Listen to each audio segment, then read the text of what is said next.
So yeah, we're going to talk about mixing house specifically, although I would say that most of the things I'm going to talk about are techniques, concepts that work across a broad range of styles. That's usually been my approach whenever I've worked on some sort of thing like this, where I'm presenting information to a group. I want to figure out a way to sort of talk about this where it becomes the most accessible for people in various genres and even in various DAWs, because the concepts will translate. Of course, I'll be using Live to demo this, maybe even some Pro Tools, depending on how many songs I end up opening or whatever. But we're going to talk about the ideas behind it, the concepts behind the stuff that I think is useful in this realm. And also, it's going to be not too basic.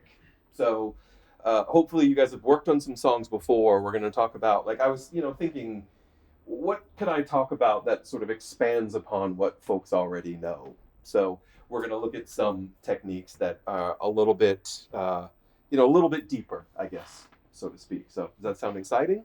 Yes. Yeah? Okay, good. So some of the things that we're basically going to talk about is this low-end battle and the relationship of the elements in the low end, which I'm sure everyone's excited to talk about, right?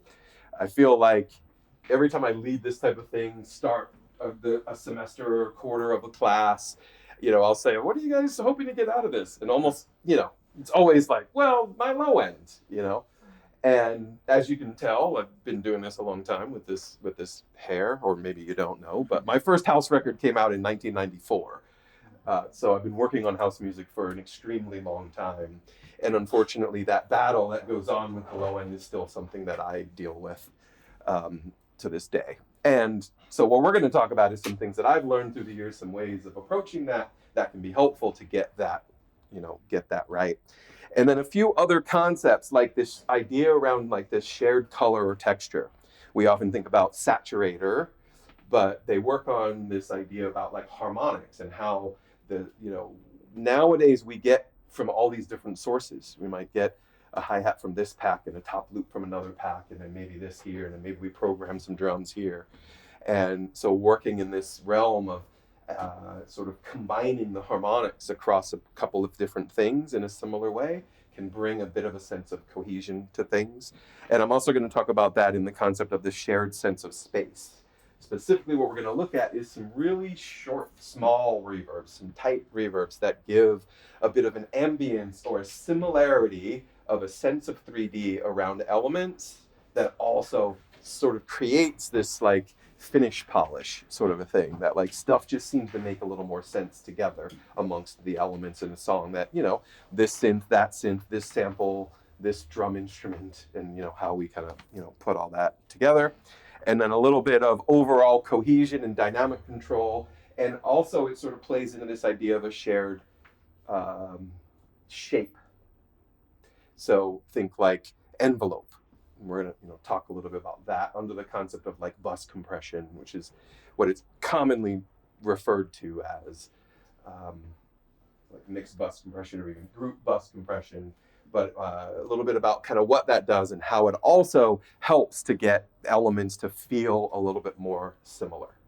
And so these are some more advanced concepts and some things that I feel like is not usually covered really easily to find on YouTube and stuff like that. So I wanted to get a little bit deeper and look at, some of that stuff. So with that in mind, so that sound good?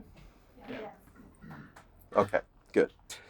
So one of the things to look at with the low end, and what I found in working on lots of songs, I also, or maybe, I'll tell you a little bit. So obviously I started making house music a really long time ago. I've continued to make house music, worked with a lot of different people spanning lots of different genres, but under the realm of that and the labels I run and the music that I do and remixes is mostly my artist is known for, house music stuff. So one of the things that I started to see early on is that when I was having a problem specifically reaching the type of loudness that I wanted, which is common, and with the low end just feeling like it was breaking up, like it was just not working well together, some distortion that I would hear with extreme limiting, things like that. What I started to notice was that when the notes of these low-end elements are close together but not aligned in a good musical way, they can cause that problem. So I found myself, I think everything is great. I'm getting my mix in its final stages, and it's just something is not feeling right with the way that low end is working together. And quite often, then what I started to realize is that, like, if I take a look at what is the note being played by my kick drum, what is the key of my song, what are the notes being played by my bass line, and how do they relate to one another? And when I looked at that and realized that in some cases, like I don't think this is on, but has anyone ever walked by a piano and just hit two notes close together? Does it sound good? Right. If the notes are up here and they're close together, they probably can work decent together. But if they're down low and close together, they just don't sound good. Their frequencies, right? It's this concept that, like, the lower the frequency, the longer the waveform. Therefore, there's more time, because it's longer, its transition into space and sound is longer. And when you have two things that are really long but not working together, they're not the same note, the same frequency, think of a sine wave. You see the way it's shaped like that. So now if you have one that's that length and one that's shorter or but just by a little bit, you can get this weird combination of things. So that's what I started to, go, oh, well, let me take a look at what's happening. For the longest time, I would think, well, a kick is a kick, right? Is there a note there? I mean, you don't think of it as being a note. But when I dialed in some stuff to look at what the frequency is, and when I learned a little bit about, like, a piano tuning, normal tuning, anybody know what that is? What is it? 440. Right. 440 hertz. We look at EQs all day long, right? What are we looking at? Hertz. Right? And that was really fucking mind-blowing for me. That, like, frequencies are notes.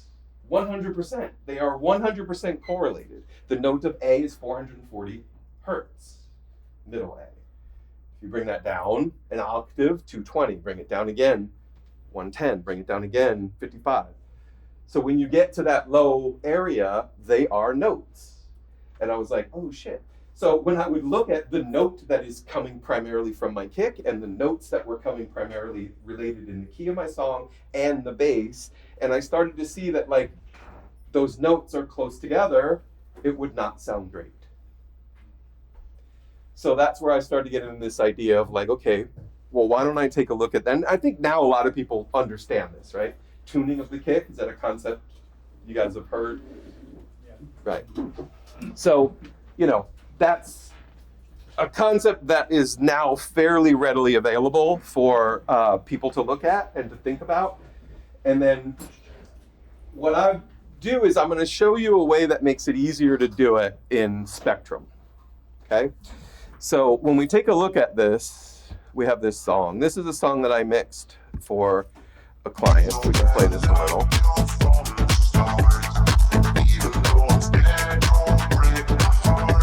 A lot of bass notes, same note, but a lot of bass notes, and then there's a kick. So some people might use tuner. Has anyone tried to use tuner on a kick? Right. And what does it look like? Does it go like Left to right. right?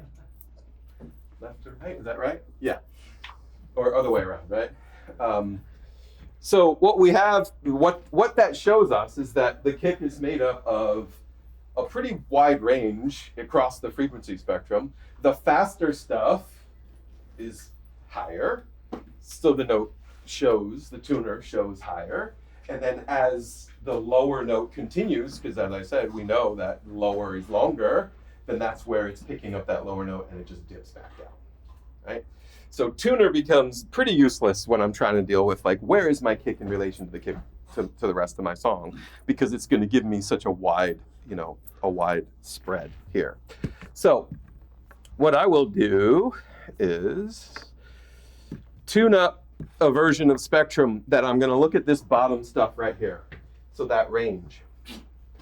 So when you open an instance of Spectrum that ranges off and it's auto, so it's going to work with the loudest part it hears and the lowest part it hears, and it's going to be constantly adjusting so that that stays in here. So, for example, if we look at this, right? So we have some high frequency information that's really low in volume, and it's like, okay, well, we want to show that, you know, in auto mode. And then we have the low frequency information that is mostly focused at a much louder level, but it's way up here.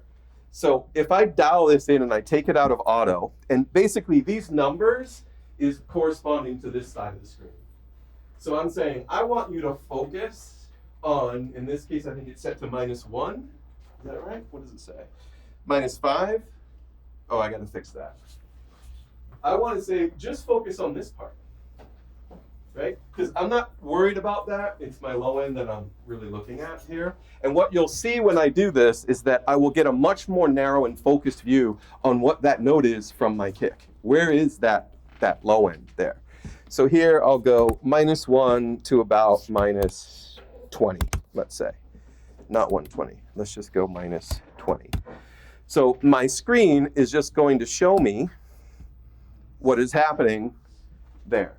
So I get a much more detailed view, and notice how this is going to be a lot easier to figure out what that note is than what we were looking at before, because it was showing us such a wide range of stuff. So now,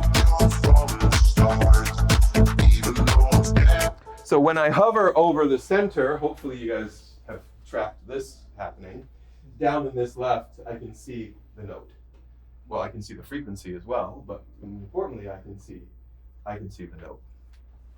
And so this is a way that's going to be much easier, much more impactful to be able to figure out what is the note of my kick and how does that note. Well, then I got to put a little bit of music theory to the test and go like, okay, well, what note is that in relation to my song, right? Does that make sense? Anybody already knew that, did that? Sort of? Okay, good. Well, this will be a good trick. So by dialing in the top and the bottom of the range of what I'm looking at here, I can get a much more focused view there. That will help me define what is the note. Now, what I want to do with that information comes next, right? Like, how am I going to make this adjustment?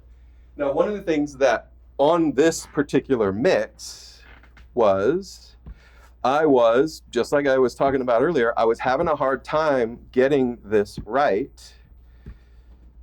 So, let's see here.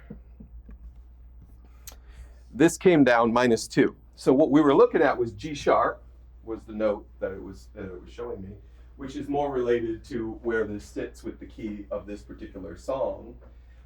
But at first, I was like, it feels, you know. So think about that. It's 2 semitones, I brought it down. So what was happening a lot with the bass and what was happening a lot was 2 semitones away, which again, by definition, we talked about earlier. 2 notes, low frequency, close together, don't sound good. Right? So this was a way for me to just now tune that a bit, using Spectrum to give me a more accurate starting point, and then track that and figure out where would be a good place, where would be a good place to put that so that it's going to make a little more sense with the kick and bass and that relationship. So that's a good, starting point. Now, most of the time, we think about the root or the fundamental frequency of the song, what is the key of the song, and then that name would be a great note to tune to.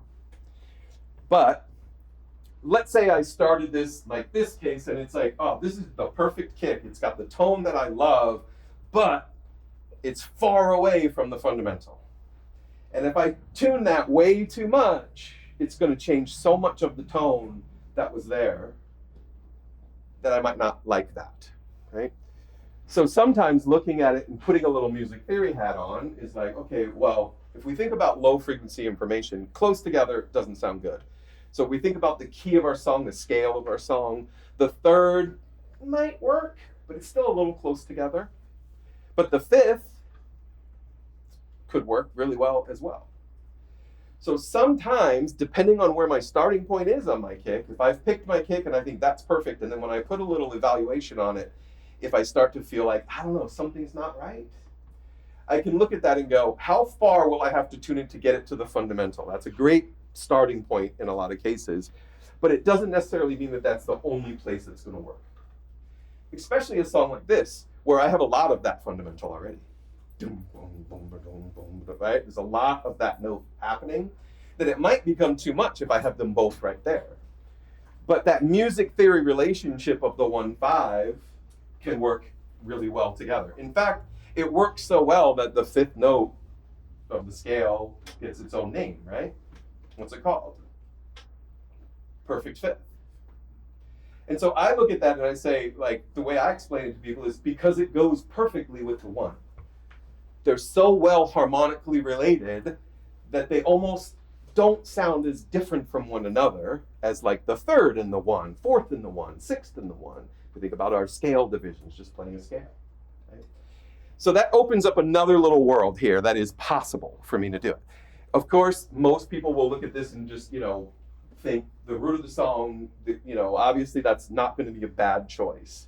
But also just know that if you only have to tune 1 semitone to get to the 5th, that will retain most of that kick that you already liked and put it a little bit more harmonically related, with those frequencies being a little better when combined. That make sense?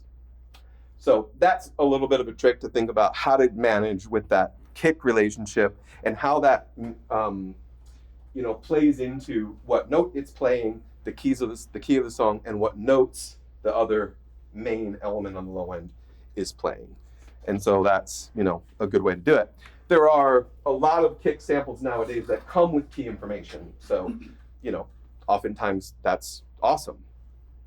But also, don't be afraid to figure out the scale and go, oh, well, let me see what this would be. What would the 5th note in that scale be? Let me find a kick with that. Could that work? Would that work? Okay. So I think that when it's a relatively lower end of things where that's the scale, then too much really low could become overwhelming. So that's when it's a pretty good choice to go, oh, well, if I put it at the 5th, it's still a low note, it's still going to have a lot of impact, and it's far enough away from where my bass is doing a lot of work. I can get really good combination of those 2 elements. If I'm in a little bit of a higher key, like say A or something like that, coming up above that might get me in a little bit higher. So then maybe in that case, the root might work a little better. Does that make sense? How to sort of look at it and adjust accordingly and experiment too. I mean, that's the other thing, is it opens up some experimentation of going, what does it sound like if I put it? And this is the type of thing I've done so many times with students where I'm like, is your kick tuned? I don't know, something doesn't seem right. And so we look at it and they immediately go and put it on the root. And I'm like, okay, cool, but let's just see, because you only got to move it 1 semitone or 2 to get to the 5th, but you got to move it 6 to get to the, or whatever, right? And how does that sound? And it's like 9 times out of 10, they're like, oh, fuck yeah, that sounds good. Because those 2 go really well together. So we have a little bit of space away from each other. They're not too close together. They're harmonically related in a really good way, perfectly harmonically related. And so you can really fill out what's going on with that low end. So that's sort of concept number 1, and the way to implement that working off of the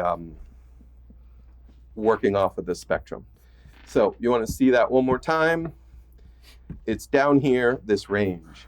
So I turn off the auto and then I adjust it to wherever seems to be as closest to the loudest part that my kick is entering the spectrum. If I'm mixing with a lot of headroom, it might be lower. I might have it -10 to -20 or 30. If it's really loud kick, what the hell is that? It's a spaceship. It is landing. Come check out kick and bass relationships. So being familiar with how to adjust this becomes really handy. Now the other thing is that this same setting will work. It's just a matter of figuring out where your high and low points are to give you that more narrow view to see what note is happening. Because I always look at things like this and I go, okay, in my song I have a whole bunch of tracks, right? Those are up and down, right? There's percussion, there's high end, there's lots of different things happening.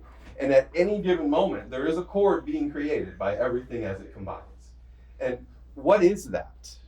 especially when I get down towards the low end. If I've got some low percussion, let me see, like, what notes is coming from my tom? And what if I think about that in terms of how it relates to my scale? And what if I think about tuning that a little bit and get that harmonically related once I start to get lower frequency? Highs, it's a little bit harder to deal with because those frequencies are really close together, and usually a lot of them. So, you know, I'll play around by ear, tuning hats and adjusting and seeing if that works better, nicer. But also, that's another way to think about getting back to this idea that note and frequency are related.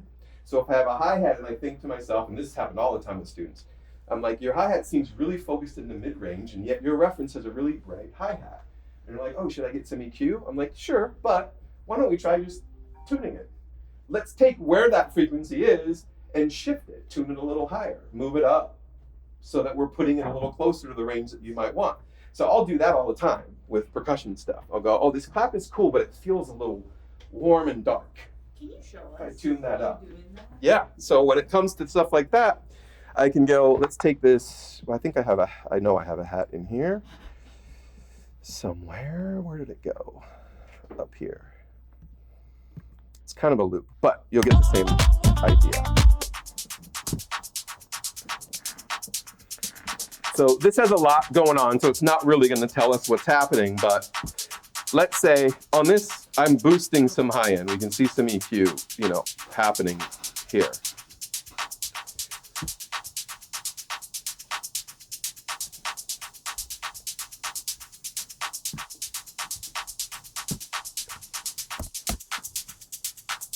You hear that frequency change? It got brighter. Now, do I like that? You know, I don't know, but that's what I'm talking about. How I can look at this and go like, oh, that hat should be a little bit brighter. Well, what if I just actually move it a little brighter by shifting the entire frequency of it, just like we shifted with the tick to get the right note. We can do that with like a hat. Now, again, I'll put the spectrum on here and see if it's going to really tell us something. It's going to have a lot of information, so it's probably not going to tell us a whole lot. But yeah, so we can kind of see where this clap in this loop is. Again, I'll take this on auto. The top was 37, so I'll go, how about 32? Just set the top right above that, and then go like minus 50. So I'll just rein it in a little bit. Actually, I'll go 40. Actually, I'll go 30. Yeah, let's try that. Oh no, I need more than that.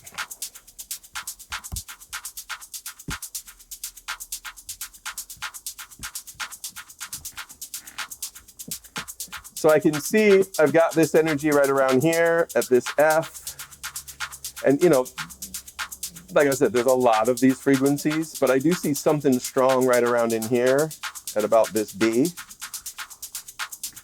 Well, I mean, F and B.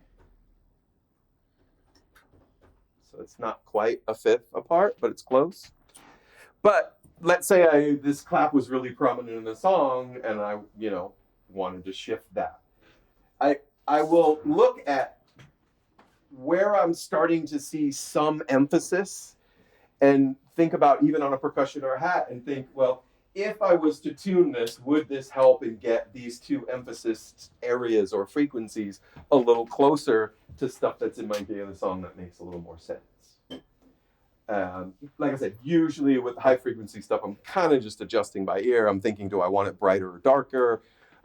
You know, and then sometimes just listening to it, I can, you know, see how it sits with everything, with everything else.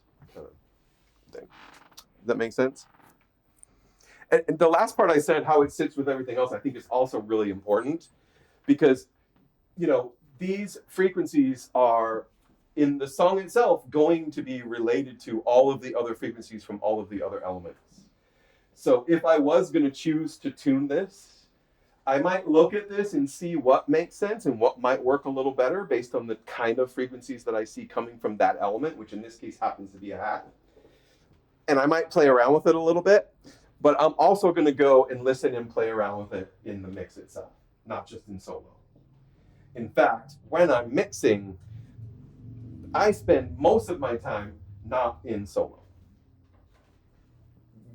Comment time and time again from folks that have attended mix sessions, and they're like, I noticed you barely spent any time in solo.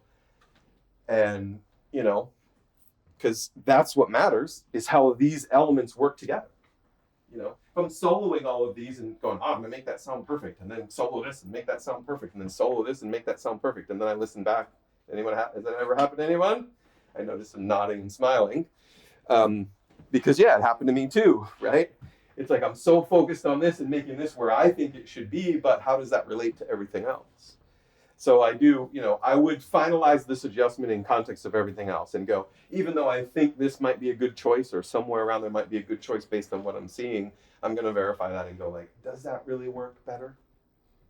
You know, and in some cases it might. The significant change to tone might be what I'm looking for by shifting the frequency higher. That's going to give me more energy in a higher realm, and that might be really what I'm going for, even if I'm sacrificing a little bit of what I see here. But you know, like these quote frequencies, they're so narrow and short that they're not going to have a huge tonal impact. So it's information I can look at, but know that once I get above, you know, 300-400 hertz, you know, it's probably not going to do a whole lot to the musicality, but it's something that I can consider. Does that make sense? Kind of like that. And, you know, it's the same type of a thing if we look at like a clap or even a tom. Like the tom, this should actually show much better.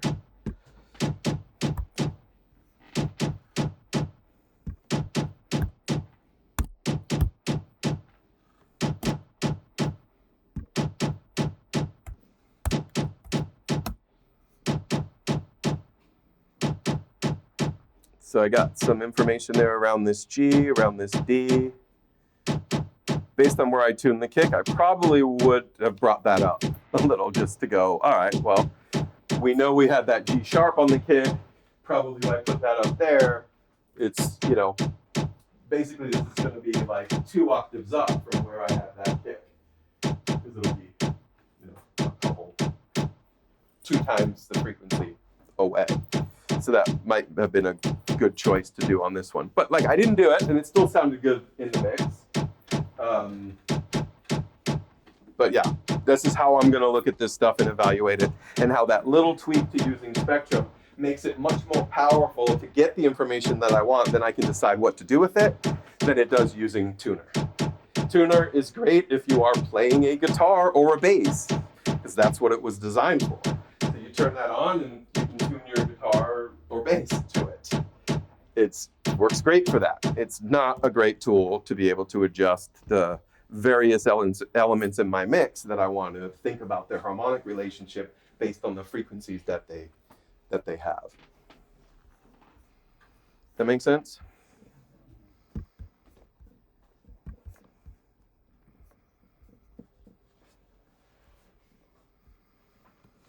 So another really key part of this is the overall level relationship. So what is the loudness of the bass? What is the loudness of the kick? The level of the bass, the level of the kick. How are they working, you know, how are they working together? Once I sort of feel like their notes are working together, they make sense in some way or another, then I'm going to think about how I'm going to adjust their level. Now, there's a concept at play that can sometimes help figuring out where's a good place for this.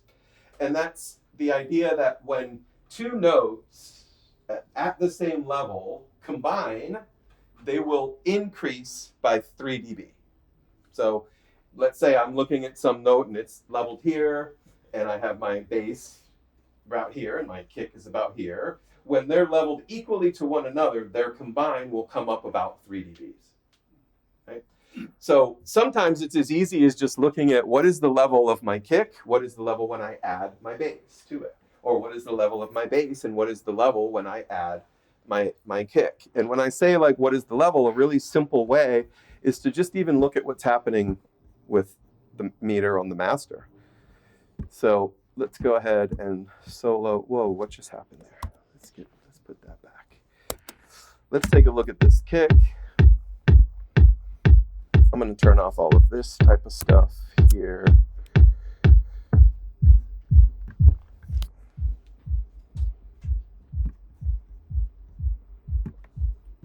So this has a filter on it, so now it doesn't anymore. All right, so this is about 12.9. Notice how I just keep resetting that? So that's showing me the peak level. So we're coming in at about 12.9 there. Let's see where our bass is. Here's our bass.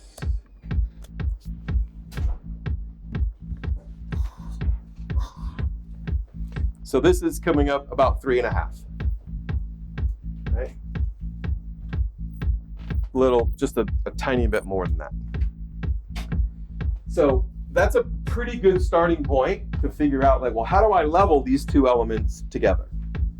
If it comes up too much, then one of those elements is too loud. In this case, I started with the kick, I added the bass. If that was coming up way too much, then that would be a good tell to me to be like, you know what, maybe that's a little too loud. Right? Sometimes it's really hard to hear what's going on my speakers at home or headphones or whatever. Right? So this is a good little tool that can help me get into a better ballpark. It's not, 100% of the time going to work, but it will definitely get me close. And I can see if these numbers get really drastically far apart by 5, 6, 7 dBs, then I might want to reevaluate where that level is and see, if I can get that going. Now this relates to what's happening on this lower end, the low end, right? So the other thing that is useful to think about is that the sound of a kick itself has kind of two areas, and power in a bass kind of has two areas. Okay? So the kick is like, it's low frequency, that's where you're going to get the thump, the vibration, the movement, the subs are going to move, all that type of stuff. And if that's perfect and sounds great, but then you're playing your song and you're like, fuck, I can't hear the kick, that's a higher frequency. So hearing the kick cut through the mix, sound like the kick is there, that's going to be the higher part of things. Okay? So that's where I'm going to take a look at what's going on and how I can adjust and push some of that up or down. If I have it perfectly leveled and my low end is working really well, but I hear way too much of the kick, then I'll pull down some of that upper mid-range and high end. So that snap in that front, the part of the kick that cuts through, these two key areas of the kick. The part you feel, that's the low end. The part you hear, that's the high end. And so I'm adjusting my EQ and level in relationship to that so that I can get the adequate amount of what I feel and what I hear. And what I hear is also going to be the type of thing that I have to adjust in context. So I'll be listening to my mix and go, well, my kick and bass are leveled right. The feeling, the vibration on the desk, like it's pumping, like that's great, but I can't hear the kick. And that's when I'll reach for an EQ and push a little bit of that top end up to see where that kick starts to now come in up into the mix and meet with everybody else. And it's playing its role and I can hear that rhythm that it creates without sacrificing the bottom, which, I did a lot of both of these here. This kick was a bit wimpy and needed a bit of oomph to it. So I went ahead and used this shelf to do that. And then I remember towards the end of things going like, okay, well, it's good, but it's not quite where I want it. So let's do this and we can hear the impact of this top end here with this band.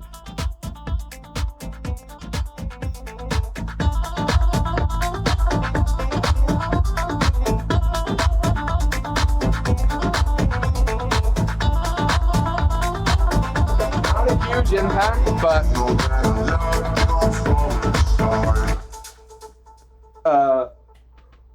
in my studio, I definitely was like, okay, that's definitely helping that snap, that part of the kick where I feel that transient. I'm hearing that kick in the mix a little bit more. I didn't need to push anymore, turn the whole thing up because this low end was already feeling really nice.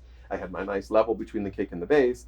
And, common what I would think, and people will often do, they just turn it up. You think, oh, I need to hear this more.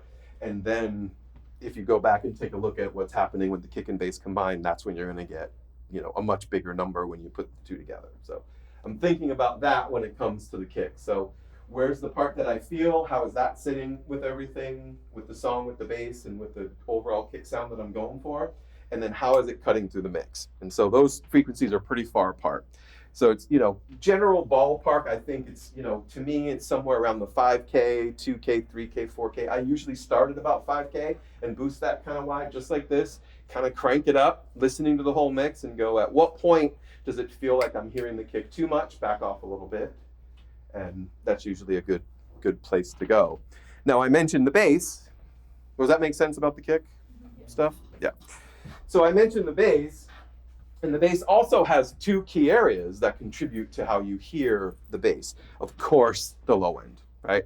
That's the primary part of things. That low end is super significant.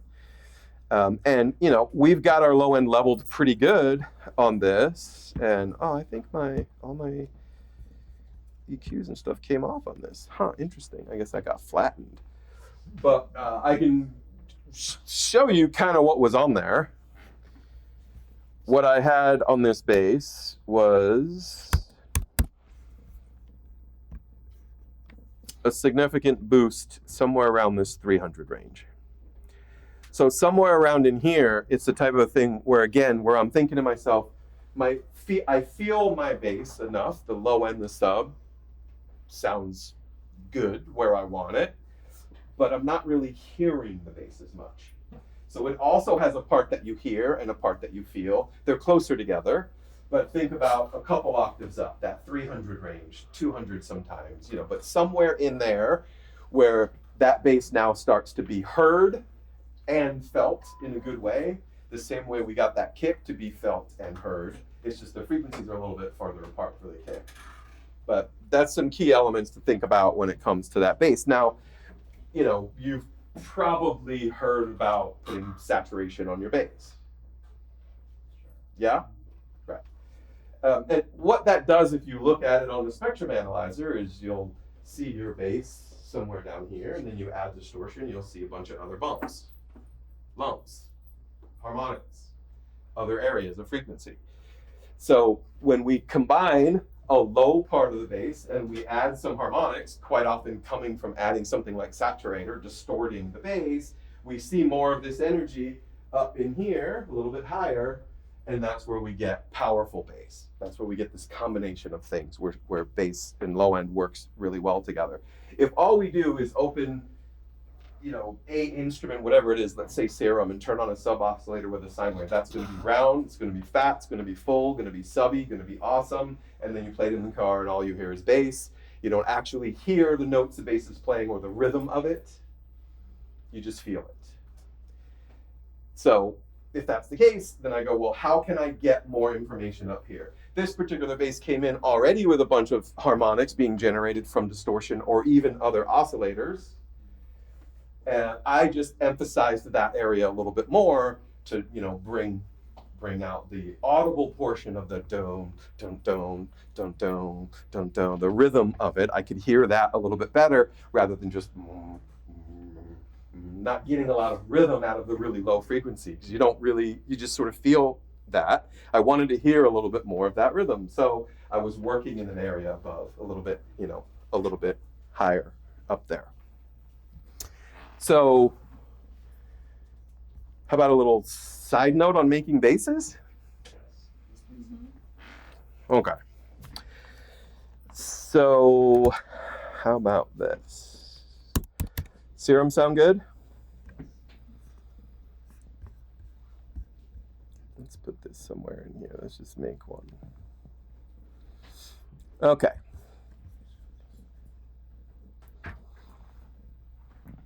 So let's just say we go with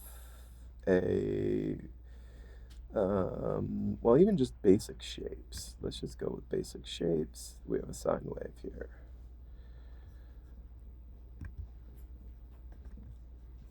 So, this is going to give us a nice low note. Let's see, if I hit that, will I get a low note? Not sure this is connected. But if I hit this, there we go. We hear that low note, right? Now, if we take a look at this, we can see that what we're going to get is just this fundamental.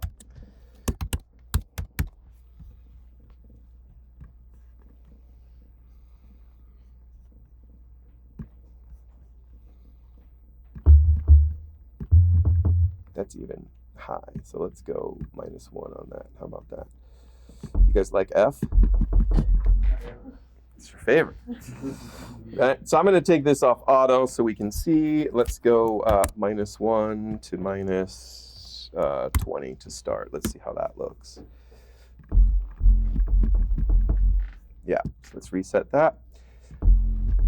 Right, so we have that fundamental. Fat, round, subby, that vibration is gonna be there. So quite often people will add distortion to it. You can do it here. We can do it even with saturator.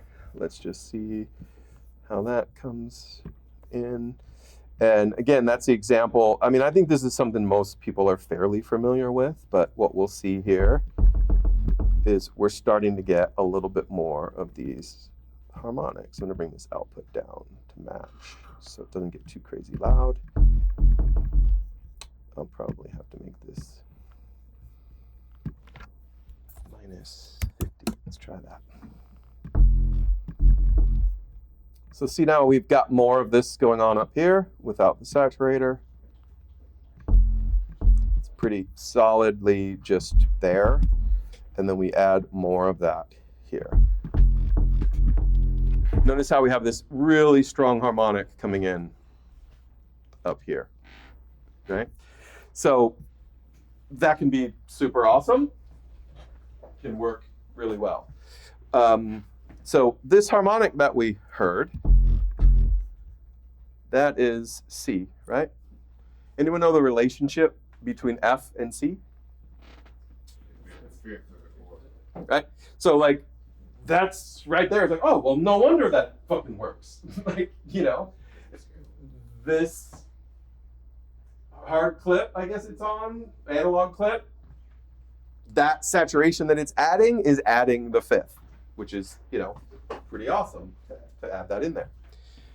But let's think about that in a sound design scenario, right? So let's say that I go ahead and add in oscillator B. Oh, I did serum 1. I should have done serum 2, huh? Oh well.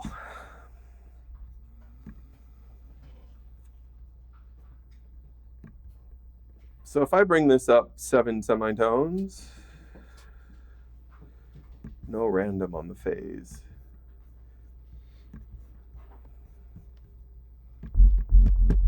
That's my starting point. Let's get a little bit of this, a little bit more.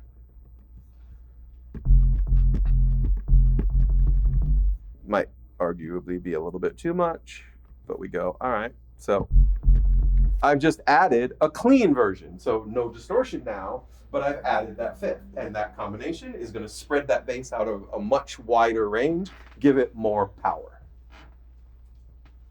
Make sense? So that's what we like about when people say, oh yeah, you put saturator on your bass. Why? Because that saturation is adding a harmonic that's related to the fundamental in the fifth relationship, the perfect fifth, and it works really well. Awesome. I can also do that in a sound design scenario.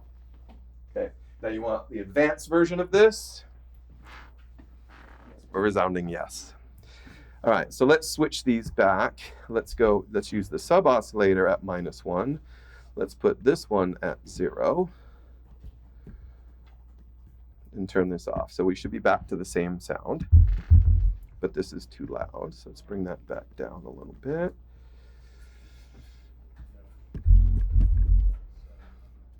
All right, a little bit more of this fifth, or this octave, basically. So right now what I've got is 2 octaves, an octave apart, right? I have the low one and the high one. So these are gonna not even sound like a different note because they're not, but look how much more energy I have up here, right? Now, if I add the fifth to that, so now I have this free oscillator. So let's say, all right, we're gonna bring that there plus a 7 and level it just underneath a little bit. So putting that in, just mixing it in a little bit, and we can see here, like, it's not super loud. So we see 1, 2, 3. We can see these basic, see that? So it's underneath.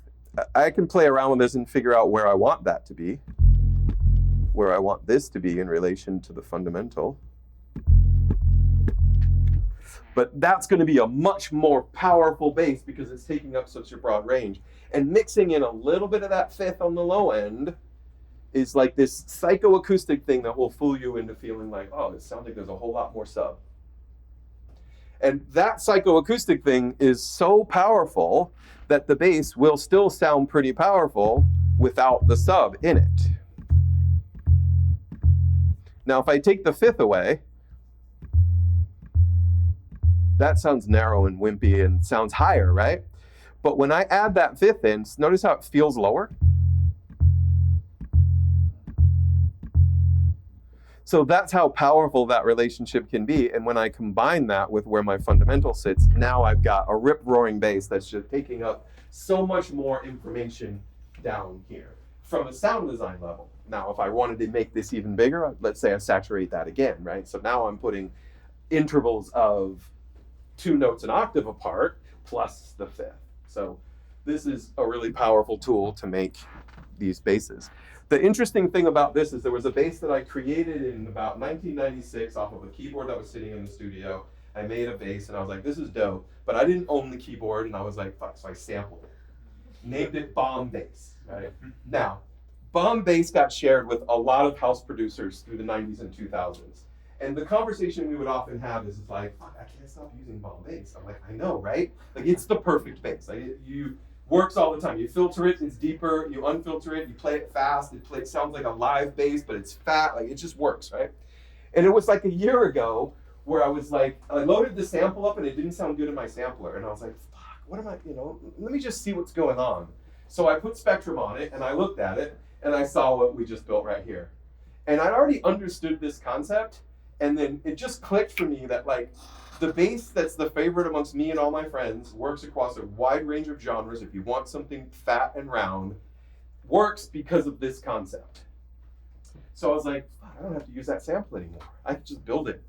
I need 3 oscillators. Most synths will have that, some don't, but most will. And I can get, and now it's really customizable. If I want a little more presence out of this, I can adjust that level of that oscillator. If I want a little bit less or more out of any of these, I can create a combo that is actually working even better. And then from this starting point, whatever I want to do when it comes to filtering, when it comes to distortion, maybe I want LFO movement, maybe I want to add unison to the top note so that it feels a little wider. I have this wide range of things that I can do to sound design and create a dope bass that's going to be way easier to mix because it has so much information that works so well together that I'll barely need to be turning that up. And it's going to be like monstrous. It's carrying such a wide range. So, all right, that was our little diversion. How do we acquire the original Bomb Bass? I mean, I'll fucking send it to you, but I'll tell you, like, do this, it's way more flexible. Do this, it's way more flexible because there are times when I'm playing it higher in certain songs I'm working on where this high stuff was a little too much. But now when I have it in a synthesis, I can just go, oh, well, let me just tuck that fifth down. Let me tuck that octave down and do it. So this is way more flexible. But the original notes? it was all just a C, like a couple of Cs. A few octaves were like 4 or 5 Cs is all I did. I mean, it was like, how can I get this big? Load it into a sampler. I wasn't like doing all multi. I was like, I just want to be able to like play this back and get this sound when this keyboard leaves the studio. And it just turned into this thing amongst so many people. A friend of mine will call and be like, listen to this, and he's playing me something, and I'll be like, Bomb Bass? He's like, fuck, I know. And I'm like, no, I mean, it works, right? He's like, I know, it works, And this is why it works. It's just got this perfect relationship in it. So there's that little side note there.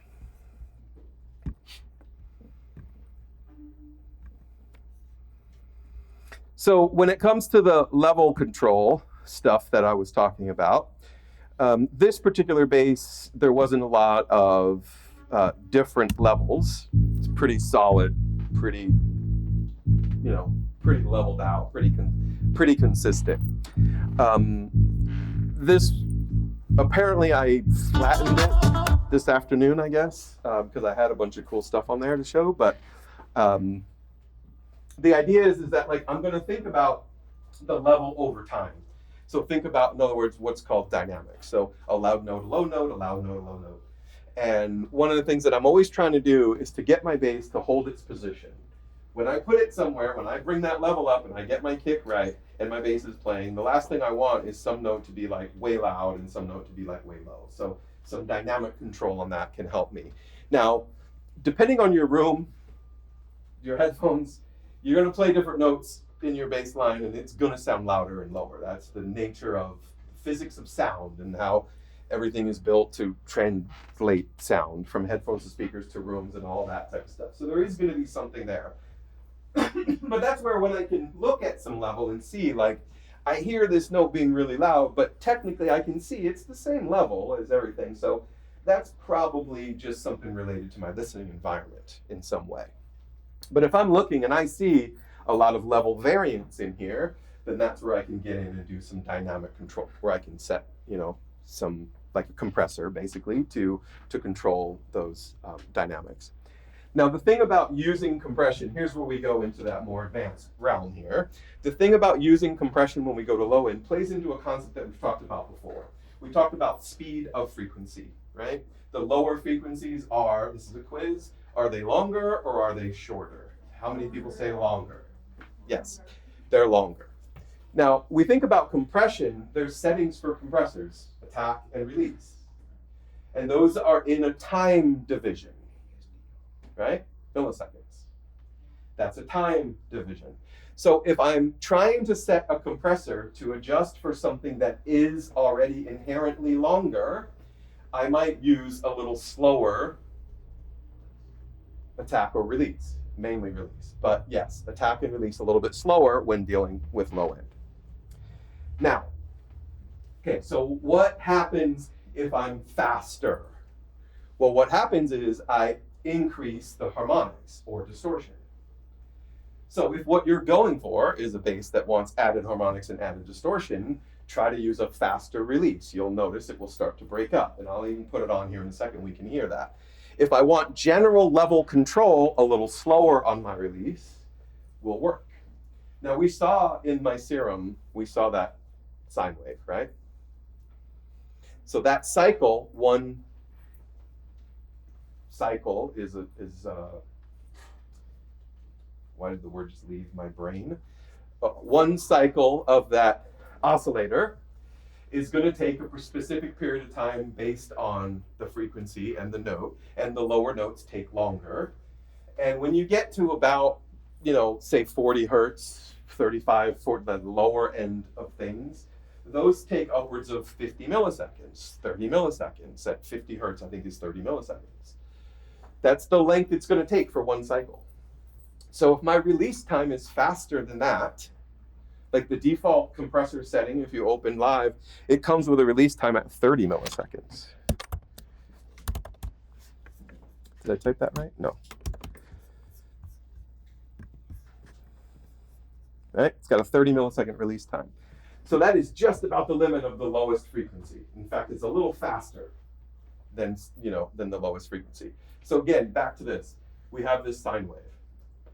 And if it starts to attack and then the compressor is going to let go faster than it's going to take to do one cycle, what we're going to do is we're going to be changing that shape. So it's going to go from a smooth sine wave to a jagged edged thing if I have a really fast release. Does that kind of make sense?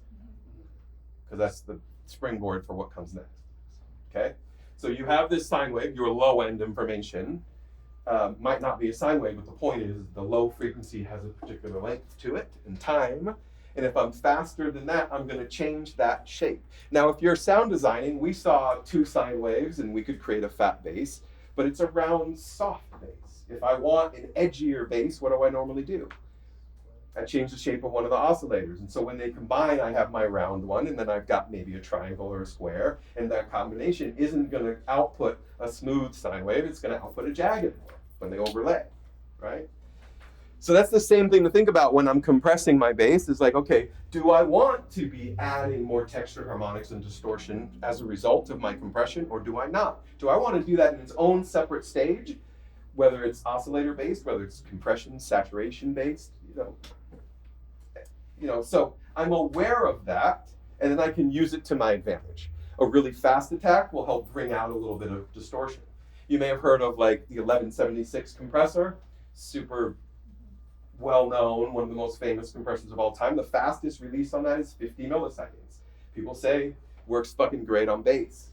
And, because the fastest you can get is 50 milliseconds. Most people will back off on that a little bit. Now you're in 70, 80 milliseconds. So it's fast enough to do its thing to help get out of the way quick, but it's not too fast on the release to cause more distortion. But it also has a really fast attack. So if I get a really fast attack and a pretty fast release on an 1176, I can get to the point where I'm changing that shape and actually drive that and get more power and distortion if I want. But the thing is that I'm now able to choose because I know a little bit about frequencies, length, time, and how I can control my compression settings to kind of do that. Not that one is better or worse, because some circumstances, aggressive music, some of the genres that might be more heavier in their bass, fast and fast, smash the shit out of it, I'm adding more distortion, But in others, you might not want to for that. So if I take this bass and get a decent amount of compression going here, I'll turn this up.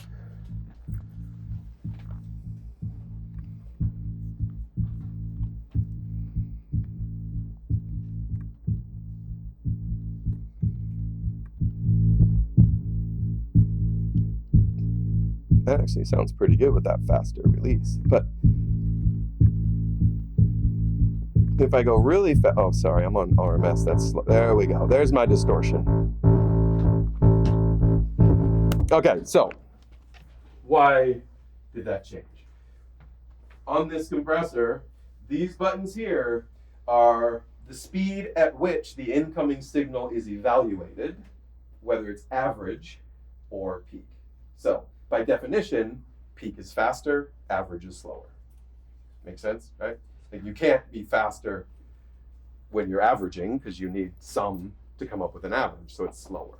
So that's why we weren't getting that distortion, because it's literally listening to the incoming signal and evaluating it to do my threshold and attack and release based on a slower signal. When I switch that to peak, notice immediately I got that distortion that I was talking about. So I have very fast attack and release distortion. So again, some genres, that may be what you want. Here's a way that you can do that. But as soon as I slow this release, see that distortion goes away? There's still a little bit of bite on that attack. So now I have something that's going to do more control on that bass without also adding something that I may not want. I may want it, but usually I look at it in two separate things. If I'm going to reach for a compressor, I want to control the dynamics of my bass. So I want to do that without fucking up what was there before. If I want to mess with what was there before, I'll use something different for that. That's when I might add some saturation to bring out some harmonics or distortion to get it thicker, more distorted. But here's where I'm going to play with my, attack and release for, adjusting the level of low-end information. And also, as I'm working through mixing, if I'm trying to deal with some dynamic issues on a top loop or a hi-hat, well, those frequencies are faster. Higher frequencies are faster. So that's where I've got some room to go a little faster on my attack and release to grab those transients, the front part of those sounds, or those areas where it's going to be able to be too fast to get caught by this compressor. So I'm always thinking about what is the frequency information that I'm trying to dynamically control. So I'm trying to compress that or use a compressor to control the dynamics. And is it low frequency? Well, then I'm going to use a little bit slower numbers, which will be fine because inherently those are long waveforms. They're slower waveforms. Versus higher stuff, I can get a little bit faster to do that. Fast attack, fast release, distortion. So if I have a drum loop, this drum loop sounds wimpy. I want it to sound cooler.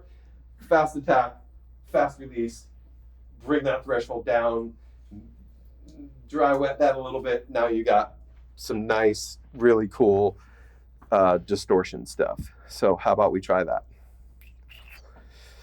Probably not on this. Maybe this djembe might be kind of cool. Nice distorted djembe.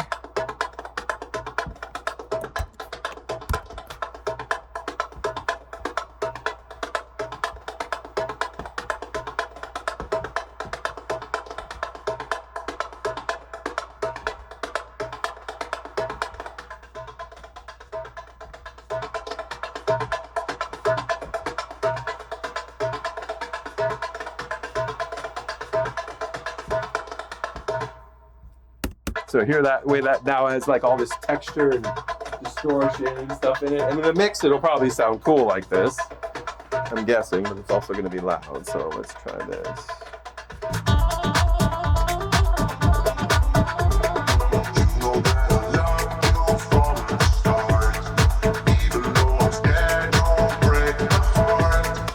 Yeah, it's kind of subtle, so it's kind of hard to hear. Probably in headphones we could hear that, but you know, that's where I'm able to think about the speed of my compressor and its result and what it's going to do, and I can use it to do some texture and color type things that could be, you know, could be kind of cool, or not.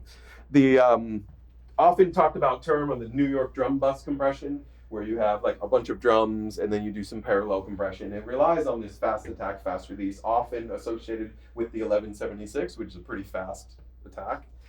The entire knob of the 1176, if you've ever seen one, it goes, you know, fast and slow, and right. The entire is under 1 millisecond. So at its fastest, it's a couple of whatever's faster than a millisecond. US second? I don't know, whatever.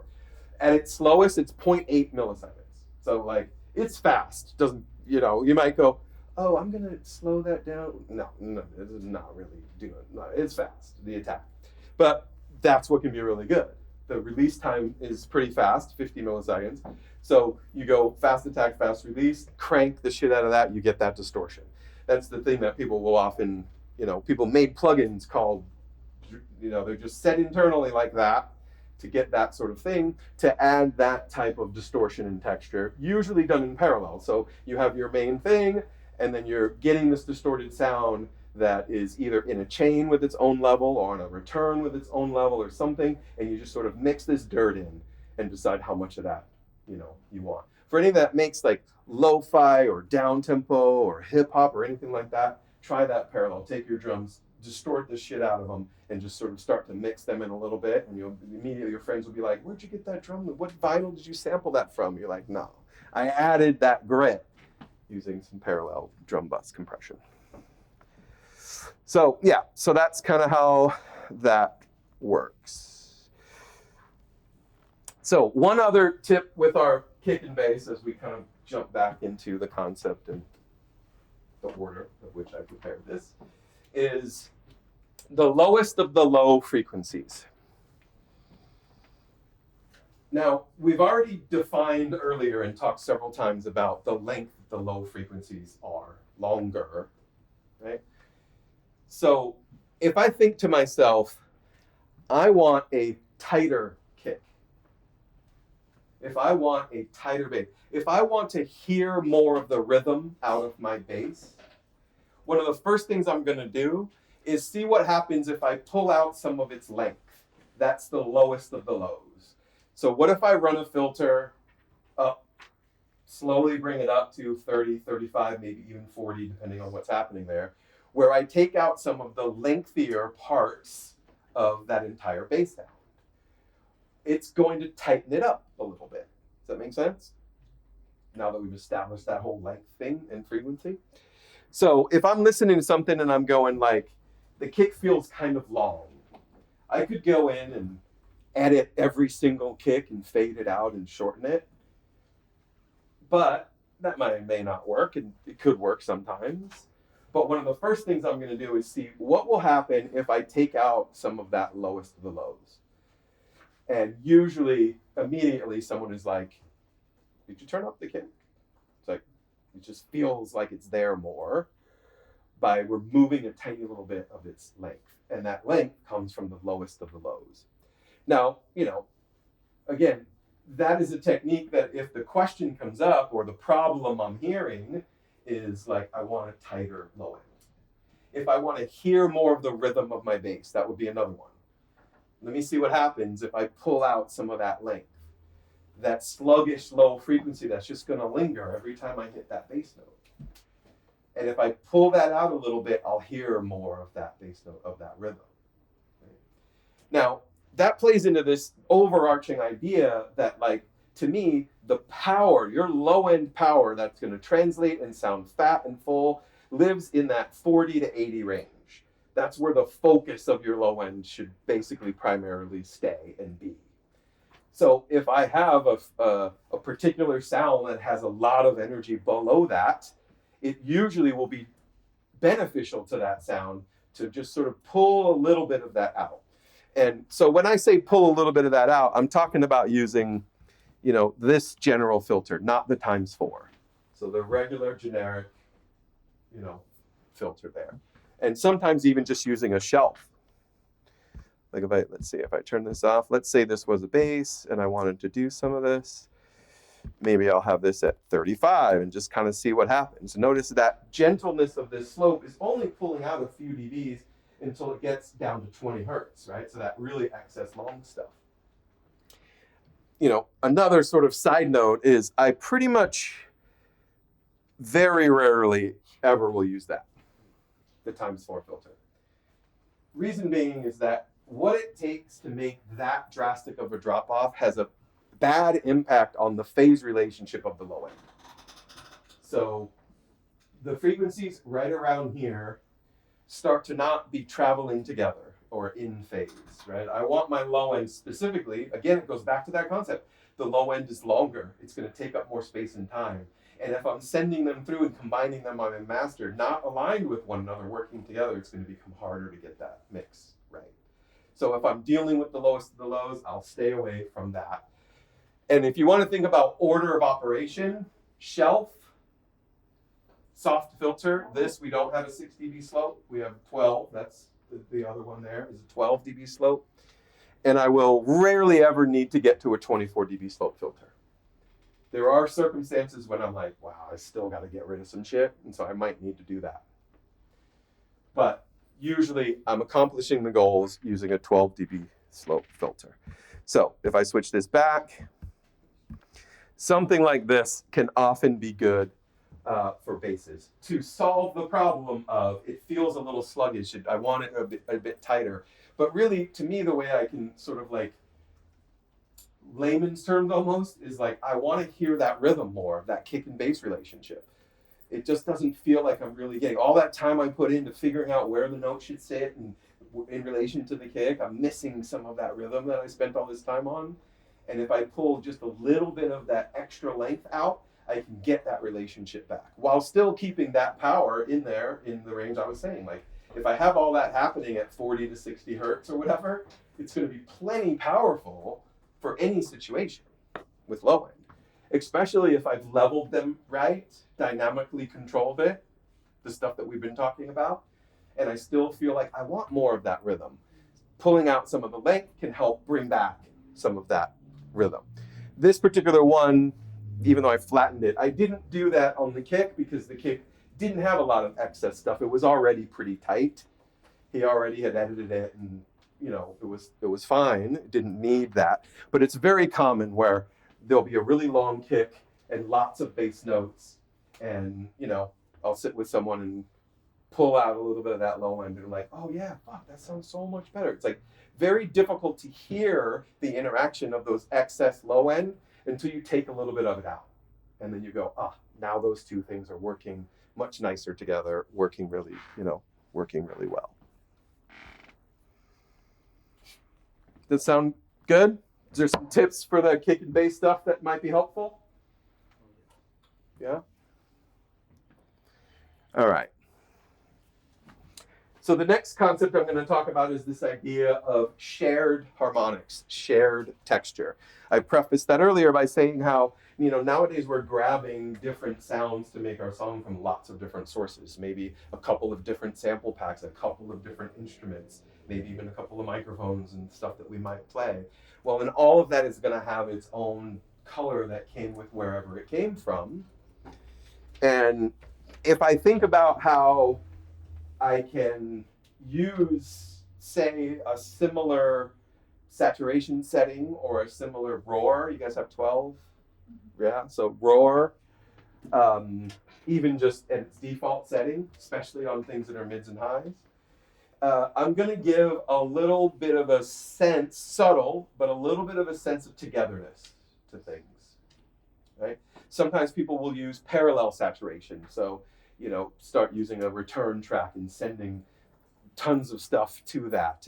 And so you have its inherent, wherever it came from, color, and then you have this combination of things on a whole nother fader that sort of mixes in this similar harmonics for each of these elements that started with their own different harmonics, with whatever they were created through or used through, right? So that is something that can be really, really cool, I think, especially when it comes to high-end stuff. So it's pretty subtle, but we should notice it even in here. But one of the first things right off the bat that I noticed in its default state with roar, I think I have the output down a little bit to compensate for the increase in level, is it starts to get a slightly different shape. So what I'm listening for is like the fronts of the sounds, the sharpness of the sounds, and a slight little shift in tone away from the sort of mid-range part that can sort of hurt my ear and feels like by pulling that down just ever so slightly, it sort of feels like it opens up the top end where it feels like a little brighter, not quite as harsh, and then also the shape difference, it doesn't feel as pointy.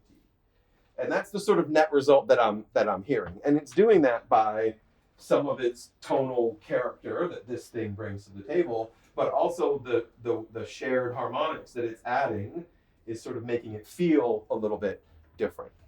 So we'll hear a little bit of this on these two parts, the shaker and hat loop.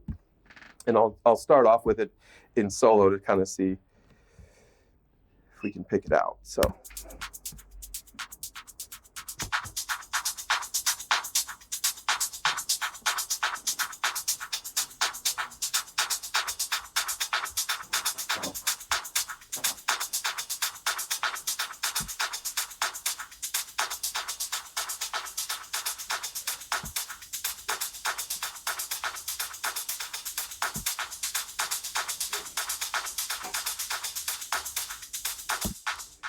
So even where I'm standing, I could hear, but I mean, I know exactly what I'm listening for. But what I could hear was the sharpness on the front.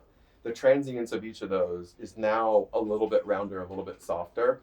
And it almost, when I turn this on, it sounds like it's one loop versus two separate elements. Let's listen one more time, see what you can think, see what you can hear.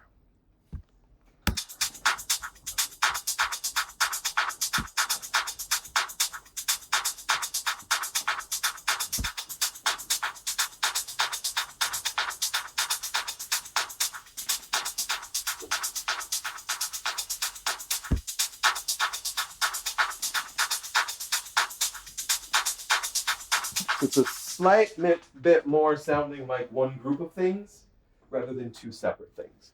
And these are two separate things that are pretty well related to one another frequency-wise and level-wise and dynamics and whatever else was going on some of these other tracks themselves. But this little thing that gives them this slight little bit of shared togetherness as a result of the slight shaping to the transient and the slight harmonic adjustment that it's doing there with a little bit softer in the sort of aggressive mid-range area in the like 4 to 7K. It feels like it then opens up the top ever so slightly, whatever. So this is a trick that I've been doing since Roar got introduced on almost anything that has mids and highs. Just putting it on, usually the first thing I'll do is just take a little bit of the output down because when I'm turning it off and on, it's louder if I don't do that. And I want to hear what it's doing. And it's subtle, but it can be, slightly impactful. And if I run that a few different times on a few different groups of things. So let's say I have my whole percussion group and I put a little bit of that on there. My hats group, I put a little bit of that on there. And, you know, then I turn that off. It's like a small little percentage, but I feel like that's part of the reason you guys showed up. Is like, where do I get that last little bit from? You know, how do I reach that sound of you know, things feeling like they go together? So this is a trick that works really well. Now, this is Roar. You can do it with Saturator. You can do it with lots of different tools.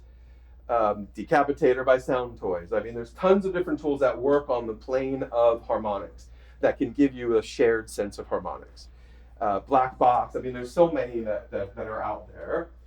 The usage of it is like, how can I use this tool to help subtly shape and create this additional layer of these harmonics that are being generated that now feel like they're, you know, a lot of them have that same thing on it. And so they kind of make more sense. It sounds like they are now a part of my song rather than elements in my song. Like they combine to make my song, kind of a thing. Does that kind of make sense? This sort of idea around this shared harmonics and the shared shape. So the other thing is that if I want a more drastic shared shape, that's where I can use something like maybe a clipper you may have heard, where certain things have lots of transients. I could, you know, use even just a limiter or a clipper to help sort of get some of those transients out of the way, so the combination of all these things don't have some transients doing that. I could use a compressor. I can get a fast attack, you know, kind of fast release compressor for high-end information to get a little bit of a similar shape to where some of those transients that are, you know, ganging up with certain, you know, couple of different loops that all of a sudden they all will align, and then you get this extra little transient type thing. So again, these are little subtle tweaks, but it's this idea that a shared shape and a shared harmonic combination of things, which Roar, we heard the shape change and the harmonics change a little bit. And then, you know, I can use a compressor to do that. I can use these different tools to do that. But ultimately, I'm getting this a little bit more of a sense of togetherness of my elements that helps me feel like this is a finished package of things that is my song, and that these elements are meant to go together. They'll just sound a little bit more to the listener like they were intended to be a part of this song, rather than pieces I found that sounded good. Now that's a drastic interpretation, but that's the idea that I'm, you know, going for when I use these types of things. And with that same mindset is a shared sense of space. So we, you know, often will use reverbs, of course. Some sounds from a virtual instrument will have their own reverb in it. Some sounds from some pack will have its own inherent reverb in it. So I'll have all of these different spaces just off these couple of elements. And then I might have a reverb I put on this snare, and then a reverb I put on this loop, and they're all different. I'm soloing usually and adjusting that to make it sound right. And then all of a sudden, to the listener on a subtle level, there's this idea that like, it just doesn't really make sense as a cohesive group because everything subtly feels like it's in its own space, not in a shared combined space. So, you know, two things that helps that. One is I focus on using more returns and turning off the reverb that the sound designer thought matched that sound. So I open Serum, I find a sound, I usually will turn that reverb off. And then I will build a reverb that seems to make sense for that sound and use it across a bunch of things. And now what happens is there's a little bit of a sense of space depending on how much I'm sending there on my return, how much I'm sending there. I'm gonna get this idea that like these elements are within the same environment, and they will subtly feel like, again, they go together. Like they make sense. They're a part of one package, right? The thing that I do, like when I teach the class and we talk about this, it's like, the example here is that the ear works really, really fast at evaluating space and sound and its relationship to us. So fast that like if you've ever been working and a book falls off the shelf behind you, you get startled. But if that same book might fall off the shelf or somebody knocks something off the counter in the other room, you don't get startled. Because less than a second, I mean a very short period of time, your hearing and has already evaluated that that first sound is very close to you because of the space around that sound, its tone. You've evaluated that it's very close to you and you get startled. Then your brain kicks in and goes, oh, it's just that fucking stupid book that keeps falling off the shelf, right? And that same thing happens in the other room. You don't get startled because in that same amount of time, very, very fast on an instinctual level, you've already realized it's not a threat to me, it's in the other room. And they're so close together that we think that it's happening at the same time, but there's two different pieces. There's this instinctual part of listening that, like, you know, a couple thousand years ago, I'm picking berries and I hear a fucking leaf crunch behind me. Like, that better get a lot of my attention because I'm about to die. Not really the case anymore today, but the point is that it's state, that very fast instinctual part of listening for survival state. It's happening like that. I'm evaluating sound and its relationship to me. Right? Well, so is the listener.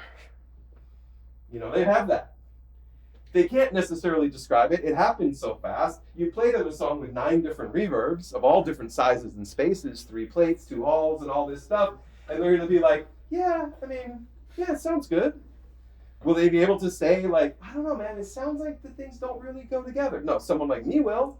Some of the other instructors that I work with will have that conversation with you and say, what if we narrowed the number of spaces that everything is sitting in your song?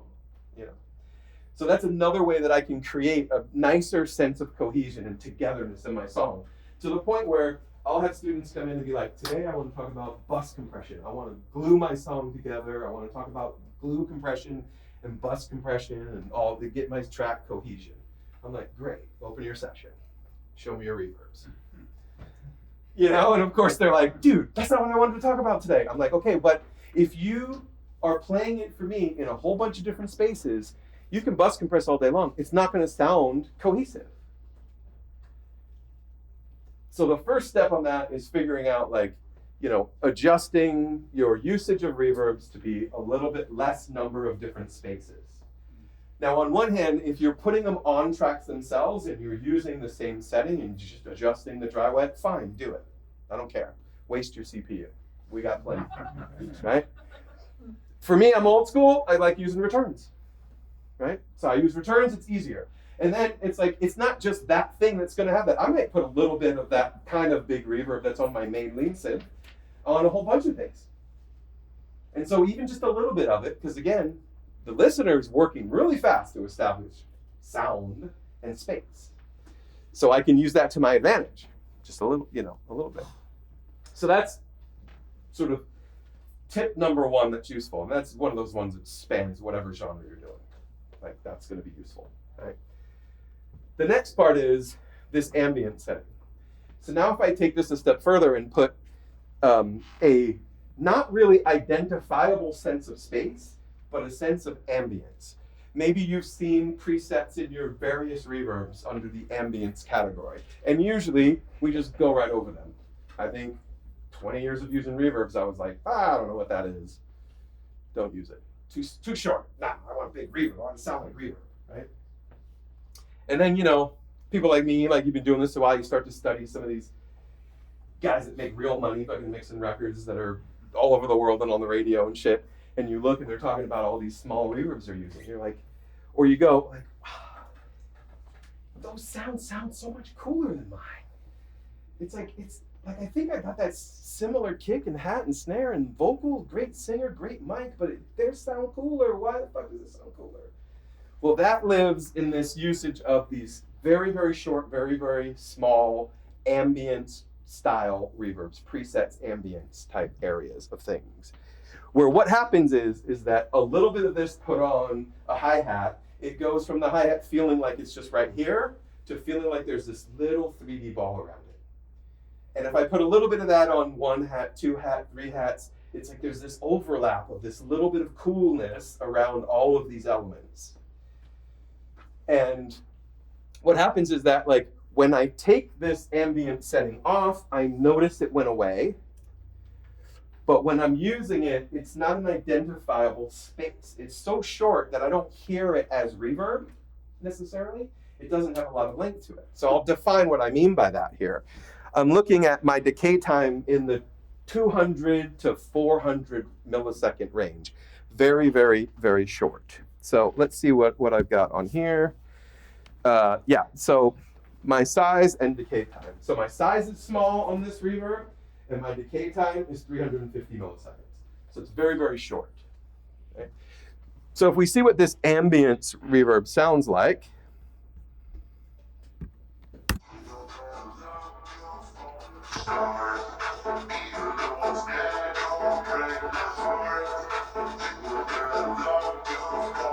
so a lot of percussions go into that. I guess I'm not really doing much of this to that. Oh yeah, I am. Sorry.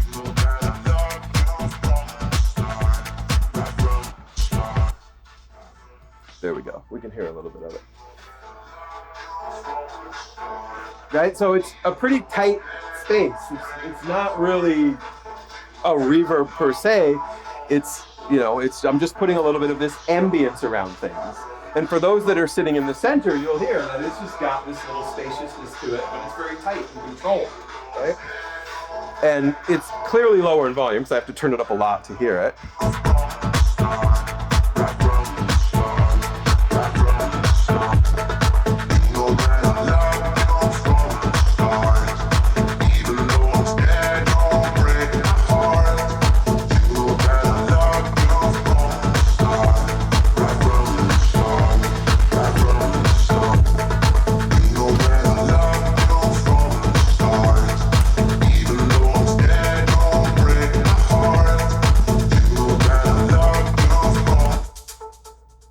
So from where I'm hearing, it's very difficult to hear this, but you get home, you try something like this, turn it off, and you'll be like, oh, especially on vocals. It's like, just all of a sudden the vocal feels like whack with it off. With it on, you're like, I don't really notice it, and then you turn it off, and you're like, oh, the vocal just shrunk. That's the coolness that I hear in other people's vocals, and I'm like, how are they fucking doing that? I use expensive mics and great preamps and good singers, and why is theirs sound so much cooler? So it's this subtle little 3D thing that happens with the benefit of when I do that on a whole bunch of things, now I'm getting this cohesion across multiple little elements with their ambience, this small type thing. Some people will often talk about like using like a small room reverb and sending a bunch of stuff to it. And sometimes that works really well, but usually I feel like that's still too long. Like I hear that reverb, I hear that tail. Whereas this, like you barely hear that tail, it just subtly opens up around each of those elements. The clap mainly, I kind of heard that on the clap, where the clap went from being kind of narrow sounding to having this little ball around it. And you can imagine now doing that across a bunch of things, and you get these little 3D balls around all of your elements with using this ambience reverb, and it starts to really make things feel like, kind of, I don't know, just has a little more subtle 3D-ness to it. And of course the amount that you're sending is how much of that you're gonna get. But the general settings for this live on the really small side. Looking into some of the presets to start, you might see some ambience preset folders. Don't sleep on those. Try them out. Even sometimes those, I've got to make them a little bit shorter because I like it to be more in that under 500 range. But there are occasions where like that worked and sounded fine. But using a bit of these small ambience reverbs across a whole lot of elements can really give this extra little bit of finishing polish kind of a thing to a song that's being worked on.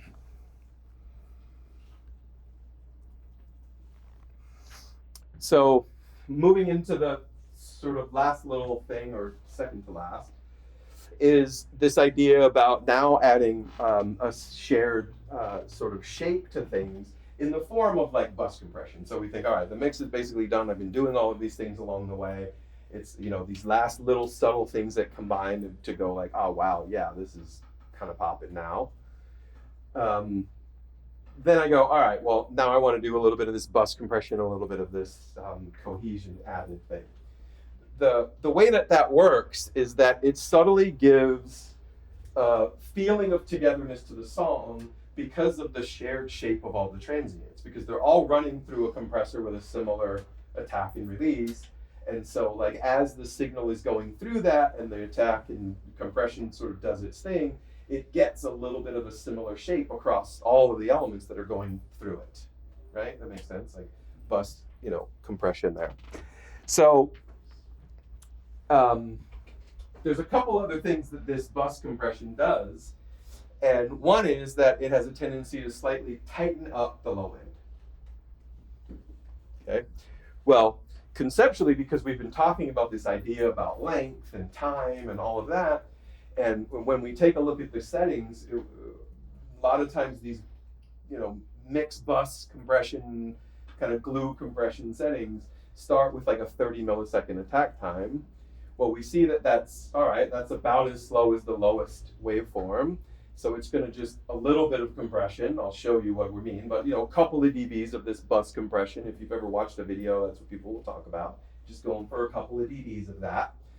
And so that couple of dBs of pulling down after that transient enters is pulling down the lengthier side of things also, right? So you get this little bit tighter low end that occurs by just a dB or two pulling down of the longer stuff. And also all of the other transients that are going through from all the different percussion elements, vocals, everything combined, because we're talking about doing this on the main output or the master, either your last step in mixing, first step in mastering is this sort of bus compression thing, is we're getting this similar shape of all of the elements. And it just gives this last little bit of, it just feels a little better. And how I hear it and listen to it in the mids and highs is it kind of also plays into the concept of the shared harmonics, where that sort of shape and similar thing that we were doing on those two elements, I was describing it as it felt like they were a part of one loop. They didn't sound like two separate things. And this is what happens to the entire mids and highs using some bus compression with these type of settings, where it starts to feel like when I'm listening to it, I'm hearing all of the transients, even if it's well mixed, everything is coming at me and everything's really good, but they're all very individual.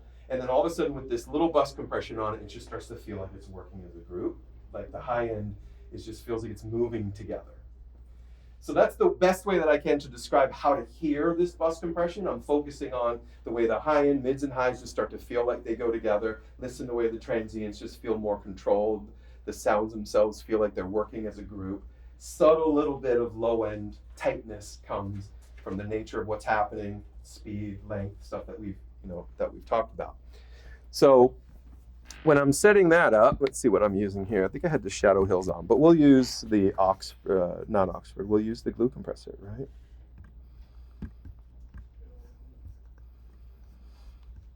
What's that? I know, it's my favorite. So about a 30 millisecond attack time here. I'll set my ratio just light, 2:1. My release time, so for those that don't know, the release time in the glue compressor is in seconds. So 0.1 seconds is 0.100 milliseconds, 100 milliseconds. So the fastest release time on the glue compressor, 100 milliseconds. The second fastest is 200 milliseconds. Yes, 200 milliseconds, and so on, right? So it's not 0.1 second or 0.1 millisecond on the release time there. It's 0.1 second. So it's, did I say that right? Yeah, it's not 0.1 millisecond, it's 0.1 second. So 100 milliseconds is my release time. So a release time for a tempo of about 123 in that ballpark, 200 millisecond release time is just under an eighth note. Does that make sense? Okay, so at 120, a quarter note is 500 milliseconds. 250, at 120 beats per minute, 250 milliseconds is an eighth note. So I'm just under that. This is a little faster, But in other words, there's a little bit of context here with what milliseconds and beat divisions and tempo mean, right? So my next choice here is 0.4. That's a little bit getting kind of close to a quarter note or an eighth note and a half, like a dotted eighth note. That might be a little too slow. So 200 could work. A lot of times I'll go with the 100 because now it's just under a 16th note at a lot of tempos for house music and dance music. So I'll put this at 0.1, light ratio, that slower attack, and dial it in. Even though I'm scared, don't break my heart.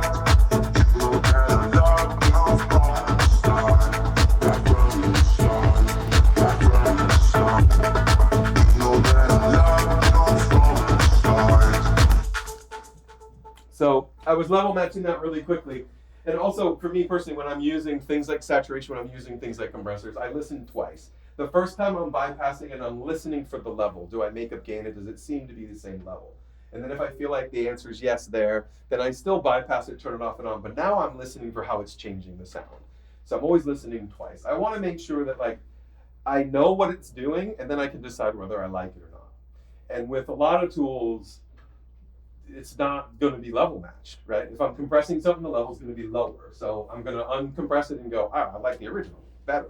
It's a dB2 louder, right? So if I adjust that level, cool. Saturation and those type of plugins, they notoriously, all of them make shit louder because it is pretty subtle. And so they know that like, fuck, let's just make it louder. Everyone will like it. They'll keep buying it. So just be aware that that's going to work against you. So I will listen for level and adjust the level and go, that seems like the same level. Then I'll switch my hat and go, all right, now how's it doing? What is it doing? And then I'll bypass it and turn it off and on and listen to it. Now, I don't know if anyone noticed that quickly, but immediately I heard how the clap just felt like it was now part of that whole group. And before that, it sounded like a good mix. Like, didn't sound like it needed that necessarily, but that's that idea where the mids and highs, they felt like it was a good mix and everyone had their own thing and they were doing their thing, but then all of a sudden it just feels like it's, you know, just vibing, working together. So let's listen to that one more time. We might hear, we do have a stub in here, we might hear slight tightening of the lows that I was talking about with, you know, 2 to 3 dBs of this gain reduction, 30 milliseconds, just tightening some of that. But we're definitely going to notice it on some of that mids and highs, and now it just sort of feels like it's working as a group. So let's give that a listen.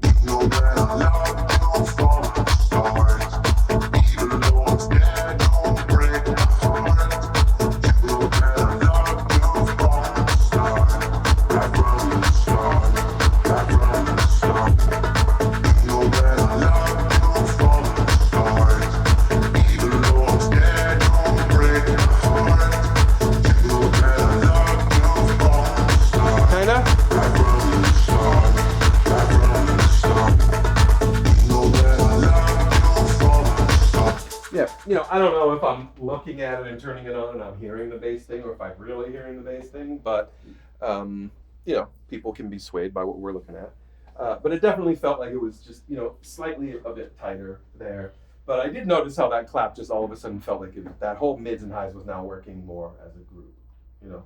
So that's the concept and idea behind this idea of bus compression, glue compression, you know, but mainly describing how to hear it, because I felt like I knew about this shit for years, and then I would put it on, and I didn't know where to listen. So I was listening to the entire thing, and I didn't know where to focus my listening, and I couldn't hear it. And I read something once, and they talked about one of those aspects, and I was like, okay. So then I really tried to hear that, and I go, I can hear it. You know, I was so excited that I could hear bus compression. And then from there, now I know what to listen for. And I think that's such an important part. And it's one of the things that we talk about in the class so much, you know, that the mixing class that I do here is, you know, we talk about this way to listen. It's, you know, starting to get into focus on where to listen to a sound. If I'm messing with the attack time of a compressor, I have to focus on the front of that sound to hear that difference. If I'm just listening to the whole thing, it's harder to hear it. But if I know I have to focus on what I hear at the very front of that sound, then I can hear a little bit of the change of that. And what's happening on that tail when I adjust that release time. But also understanding that, you know, milliseconds are very fast divisions of time. So if I make a change from 0.1 milliseconds to 0.2 milliseconds, I'm probably not going to notice much difference anyway. And then I'm not going crazy. It's just so fast that I'm not able to hear that. But if I change it from 1 millisecond to 10 milliseconds, I can probably hear that difference. But again, I know that I'm listening for the front of the sound when I'm dealing with the attack. I'm listening for what's happening at the tail of the sound, or in between the transients. What does that feel like if I change that release? And also by understanding a little bit about how milliseconds and beat divisions and all that stuff works, we talked about that real quickly here, but like quarter notes, eighth notes, milliseconds, they line up. And so I'll know that, like, oh, in general, the part that I have, I can put about a 200 millisecond release and it's going to be fine. I don't need that 30 millisecond release that the standard compressor opens with. That's really fast. I might not want it that fast. And so what would be an adequate release time? Well, I can get a sense of what's the rhythm of my elements, what's the tempo, what's the beat division, and with a simple little math, all you got to do, and all I really have memorized is that 120, 500, 250, and then 125.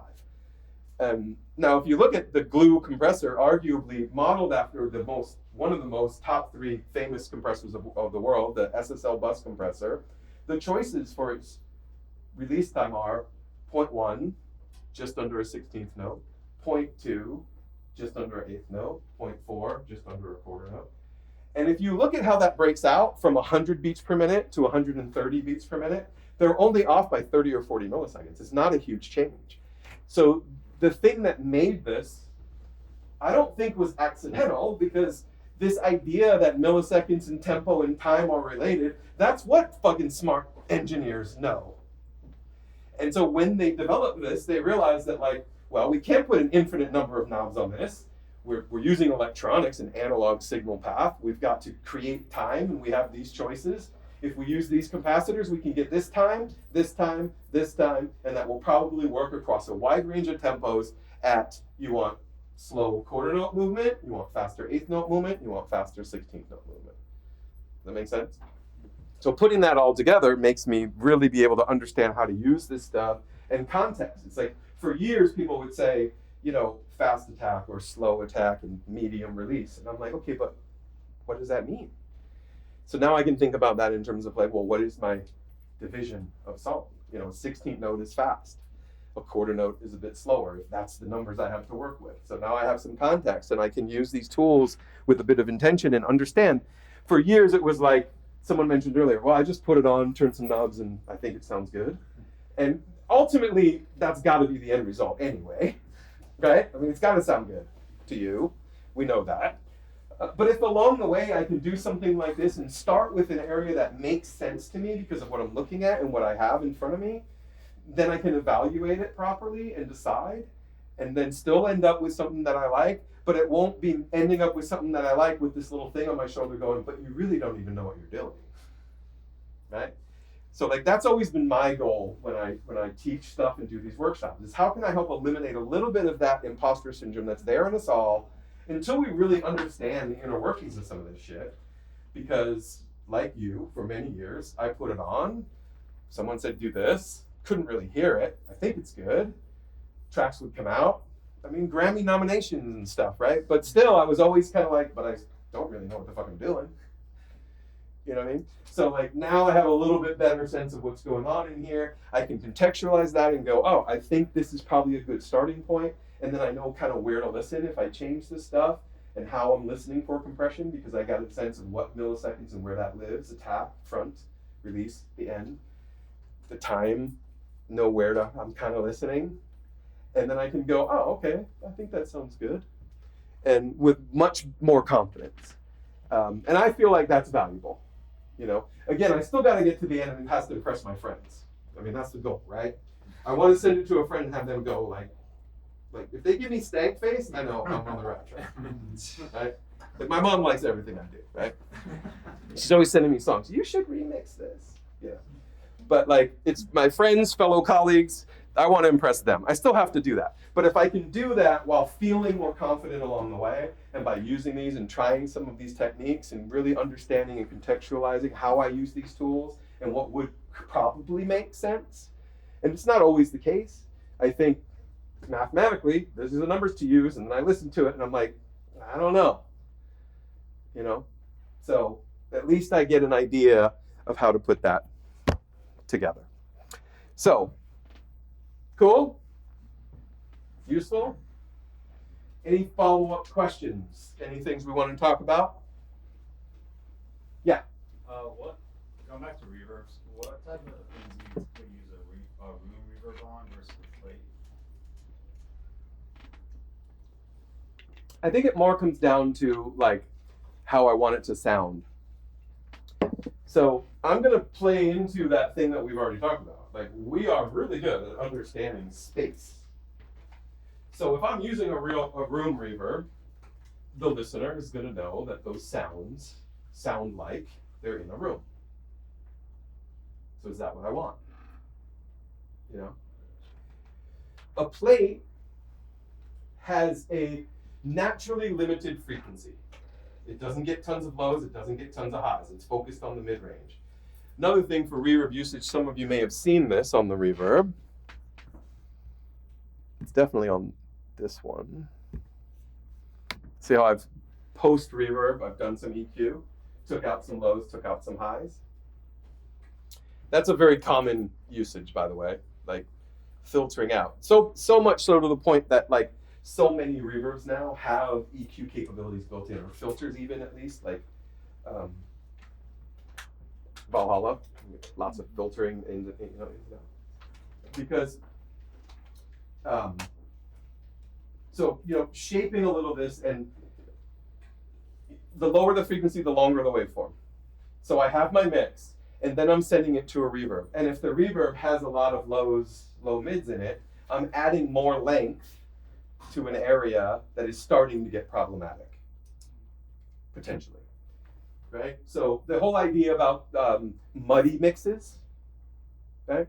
One easy fix for that is, especially if you're using a lot of reverb, is pulling out a little bit of the low mids out of the reverb. So you're not adding more length to the low mids from the reverb side of things, okay? So I'm not sure how I got here from the question, but the idea is that, people are really good at picking out spaces. So do I want my stuff to sound like it was in a room? Do I want it to sound like it was in? There's a little bit of inherence to some of these. So like I was saying, that's where I was saying. So the plate reverb has a general limited frequency like this. So it's kind of like used a lot because like you didn't really have to do much to it after. It just was a hanging metal plate with like a speaker and a pickup. And so it would vibrate, and it just couldn't reproduce too much lows or too much highs. So you were able to rein in your space or where it really mattered. By not adding more length to the low mids, therefore muddiness, and not adding more length to the area where on the high end, it is moving really fast and those transients can be really, really clear. And if I'm adding more length to that, I'm taking away from some of that definition and rhythm that I want from the high frequency stuff. So by narrowing that, it can be useful. As a result, a plate by nature, more mid-range frequency, but also it has a more metallic sound. Has a bit more of a mid-rangey sound because it naturally has this in the nature of what it was, metal plate hanging in a box with vibrating. But plates can work really well on a lot of things because they're inherently not going to be messing with all the transient information nor adding more muddiness. So there's a reason why they're used a lot. And so I'm usually thinking about like the characteristics of those general things, right? So a hall. So just picture yourself a concert hall. They have a lot of non-paralleled walls, lots of seating and padding, lots of rounded corner things, and again, more non-parallel walls, which makes for natural sounding reflections. Sound is traveling, and if I have things parallel, it will potentially build up and not sound natural. So to make halls sound good, to have concert halls, people singing and it sounds good, you have non-parallel walls, you have absorption, you have this type of stuff. So like that's a smoother, denser sound, warmer in general, because there's lots of padding and people and things, So, I think about the general characteristics that some of these offer and think, is that the type of characteristic that I want in this song? Is this song looking for this gentle hug of warmth and length from something like the hall? Or is it looking for something that is more springy and has more focus on the mids, so that all the rhythm from my low end stuff, if I have lots of moving notes in my bass and kick and lots of high end stuff, so maybe a plate might work a little better there. So that's the general way that I try to approach it and think about it. And that's just the three types that we see, but those are the main ones, room, hall, plate. Yeah, so does that kind of help? Make sense? Sort of, yeah. Do you ever use like dynamic EQs while mixing? Ever, yes. Okay. The thing is that when I'm mixing, I've got usually a bunch of individual things. So if I want to dynamically control the snare, I will just dynamically control it with a compressor. If I want to change the mid-range I can just use an EQ. Yeah. So usually I can accomplish the end game without needing a multi-band dynamic tool. But there are times when I do need a multi-band dynamic tool. So we had a couple examples here where this, I think it was this top loop that had that clap in it. So let's say I didn't want that clap. Well, I can look at that and realize, well, that's sitting in this frequency and it's loud. So that's where maybe a dynamic EQ where I can focus some dynamics around a specific area of EQ, or a multi-band compressor where I can focus its dynamic control around a certain frequency range. So if I've got multiple frequency areas and I want to address one frequency area differently at one time than another, then that's where a dynamic multi-band tool will work for that. But most of the time, Like you can get around. I can get at that area that I want to fix. I can get to because I have the track. Yeah. And usually the track doesn't have that much stuff on it, but there are occasions when it does, and that's when I might go to that type of tool. I would say that my general mindset is like work from the simple tool to the complicated tool. So if I can use a compressor to control dynamics, great, done. If I can use an EQ to control the frequencies and the tone and how they work, great, done. If that's not solving the problem because there's a change in frequency at one time that's different than another, then that's where I'll need a combination of a dynamic and frequency-based tool. So again, either a multi-band dynamic tool, which the basic difference is, a multi-band dynamics tool is a broader range of frequency. And then with a EQ or dynamic EQ, I can get more narrow with my dynamic control. So again, what would most likely be my route? Multi-band first. If that's not solving it because I need a more narrow approach, then that's when I would get into a dynamic EQ. So I always think simple solution, and it goes back to one of the things that we touched on, is the less that I'm splitting things up into bands using filters behind the scenes, because how do you think they're doing it? That's what they're doing. We don't see it, but we see a line or a number, and how they're doing that behind the scenes is they're using 2 filters to sort of separate that out. So the less I'm going to use filters, the better phase relationship I'm going to have in the end. So that's why a simple tool can help me get there until I need a more complicated tool. Yeah. So we talked about the tuning, leveling, compression, and color. Is that like the typical order of operations that you're going through when you approach an unmixed track? Usually, yeah. In that order? Okay. Mm-hmm. So I'll start with leveling things. I mean, we focus level on kick and bass, but I'll start with leveling things. Just like, if I'm working on my own stuff, I've been kind of leveling as I go, and that's the way most of us work, right? This particular song I said was a client. He sent me these stems. One of the first things I did is kind of just turned all the tracks off, started with leveling the kick, leveled the bass, using that meter trick, like, all right, this is close. And then moving on, getting the rest of it to sound pretty good, just adjusting level at first, and then start to tackle the rest of the problems. You'd be surprised how much level can fix it. So many times I'm with students and they're like, I say something like, the reference music is a lot brighter, the hats are a lot more present, and they're like, all right, well, what should I do to my hats? Should I use a multi-band? I'm like, how about you just turn it up? Right? I mean, let's see if that works. So simple. If it works, great. If not, move on. I've been saying, I want to create, my mind, I don't know if I can do it, but in my head, it's just this flow chart of like, what's the problem? What's the simple tool to fix it? Did it fix it? If not, move on to this next tool. If not, move on to this next tool. Is it fixed? Move on. And like everything I'm doing is going through that at any given time. Now, fortunately, I have the experience and the listening and practice to be able to kind of identify the problem. That's the thing that's missing, I would guess, for most people that are here. And for me, it was early. It was like, I don't know the problem. So yeah, you can tell me what tool to use to fix the problem, but if I can't hear the problem, what the fuck am I supposed to do? Right? Right. So, that's why I focus a lot on how to listen and how to focus your listening to hear dynamic problems. And that can be helpful. Bonus tip. Anybody know tonal balance? Who uses tonal balance? Hands up. Oh, this is going to be good. So, anyone heard of tonal balance?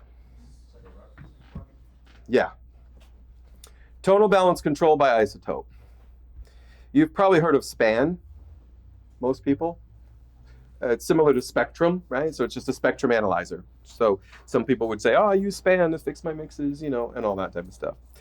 Well, oh, wait, hold on. That's the wrong thing. Your computer's on like 3%. Yeah, it's gonna I thought one of these had a chart. Oh, here's the charger. All right, I'm gonna have to unhook something. So let's do that. Thank you, by the way. That's key. Let's do this.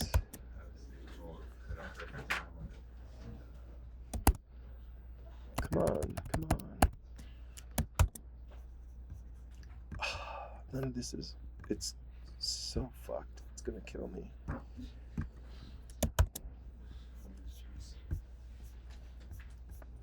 Come on.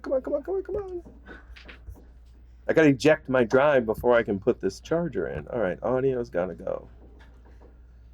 Let's eject all. Come on.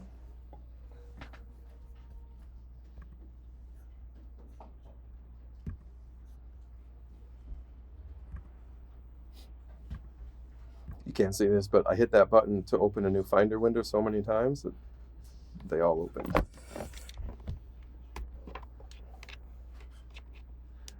There we go. Just in time. Okay, now, please remind me. Oh, yes, tonal balance. Wasn't a question. I was going to show you guys tonal balance. Go away.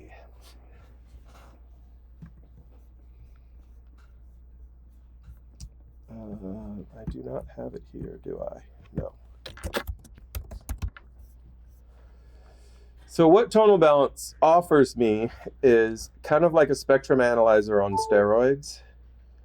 So it gives me the ability to see my frequency balance, my tonal balance across my mix. And the way that I use it is as, it's kind of like my best friend that has an amazing studio and great ears and lots of experience. So like I'll send him a mix and he'll be like, oh, your high end's too loud or whatever, right? But now I can use tonal balance and it can show me that like, oh, my high end's too loud or my sub is too loud, right? So areas that can sometimes not just be difficult to hear because of our rooms or our listening environments, but can be difficult to hear because often we get used to it that way, right? Like I start my mix with a sample that is harsh, and then everything I'm building has to compete with that. And before I know it, my whole mix is just super harsh, but I can't hear it because it's like, I don't know, it's been like that since I started. So I don't know. And then I play it in the car or whatever, and I'm like, oh God, right? Has that ever happened? Yeah. Right? You get down this rabbit hole, you get used to it a certain way, and you're kind of like, oh no, right? So that's where, wow, this is, yeah. Thank you, that would have been bad, but it's still bad. But so tonal balance gives me the ability to actually see some of the frequency balance. The key to it is that it level matches on input and has what's called a snake, and you'll see it when it opens, a snake of frequencies that it's analyzed from a whole bunch of songs that it thinks sounds good in a genre and created this snake, and they were all level matched, and then your song will be level matched. So it doesn't matter that those were mastered and yours isn't. You can use it when you're mixing, and just it's analyzing, it's level matching, and it's showing you the relationship across or the balance on the frequency that you have. So right off the bat, I can open that mid stages. Oh, that's our. I was like, that's so beautiful.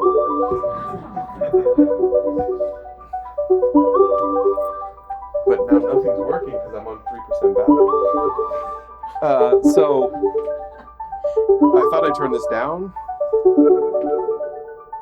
I turned the volume down. We don't know. It's just doing its thing. Sorry. All right. So, oh, there we go. It opened.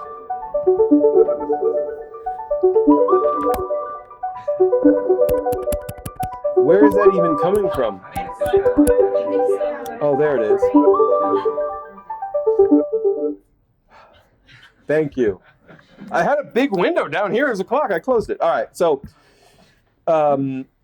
this is tonal balance, okay? Now, personally, I don't like this broad, blocky feel. I like it fine. Now, there's the snake I was talking about. We have different genres here. Bass heavy's decent. Timing-wise, I don't like 10 seconds. It's way too slow. So I switched this to 3 seconds. And now it's going to give me a decent representation where it's updating over the course of 3 seconds. So I'm going to see, changes here. Now, with this particular mix, let's see how it plays out if I put back on my mastering chain here. I'm going to turn that off. And this, and this, and this, and this.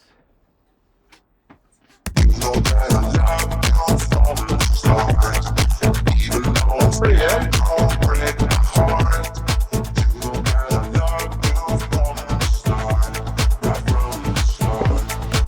So we can see on this curve that it's a little soft in this mid-range. What I can tell you is that is the way it will look if you were to play a bunch of songs that you like and watch it through this curve. This bass heavy curve is okay. All of these curves are pretty good. But where this gets really powerful is you go, all right, like you grab 10 songs that you like and just spend some time watching them. What do they look like through this curve? What do they look like through the snake? And then you go, okay, well, that's how I should be. Are they really up here on the low end and really down here on the top end? Great, now you've contextualized this tool, right? Off the bat, it's a really cool tool, but I'm gonna tell you, don't be worried if you're under average in here. What we're looking at is the most amount at any frequency range. You see frequency across the bottom. The most amount at any frequency range and the least amount at any frequency range.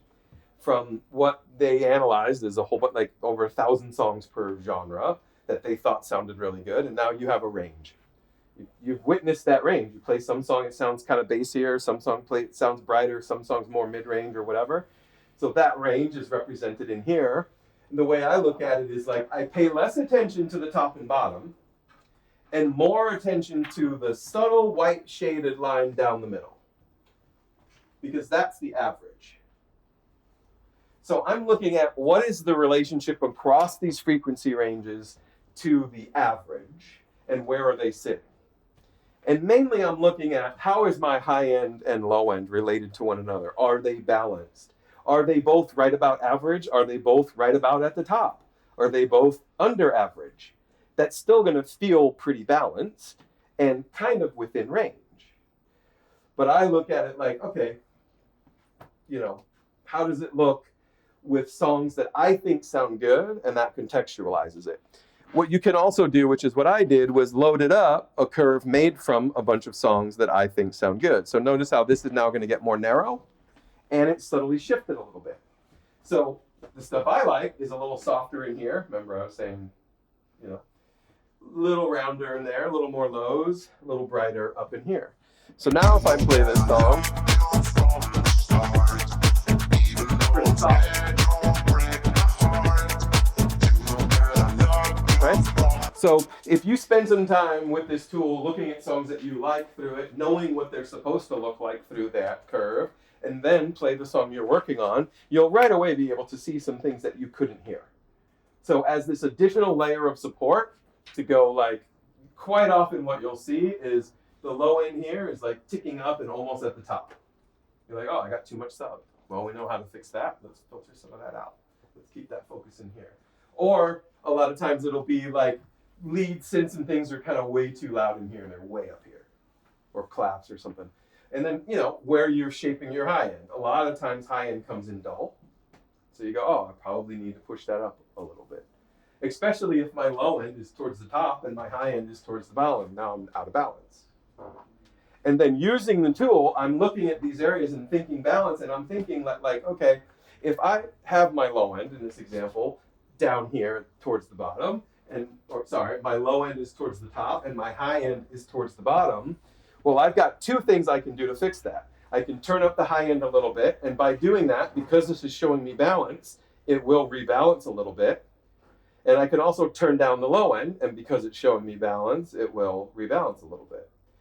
So when I think about it like that like what is the counterbalance to that, well, lows and highs, is I don't need to do a drastic move. I don't need to bring my bass down 6 dB to get that high end up. I can go, let me just bring that down 3, let me bring this up 3 or 2 and 2, and it'll, it'll just subtly shift things into balance a little bit more. So as a tool to help me kind of see, am I on track? So it's showing me balance, so I have to feed it enough frequency to show me balance. So solo, this is useless. Early in the process, not going to do much. But when I get to the point where I feel like I have enough stuff, like let's say I'm almost about ready to start really arranging the song, like I've got the stuff ready to go, bass, drums, whatever elements, leads, pad, whatever I have is pretty much there, then I can go, all right, let me tweak this with tonal balance, let me adjust this mix a little, see what I see, pull some shit down, do a little bit of EQ, use this as a guide to where it feels a little bit more balanced, and then boom, I can transition and be creative again.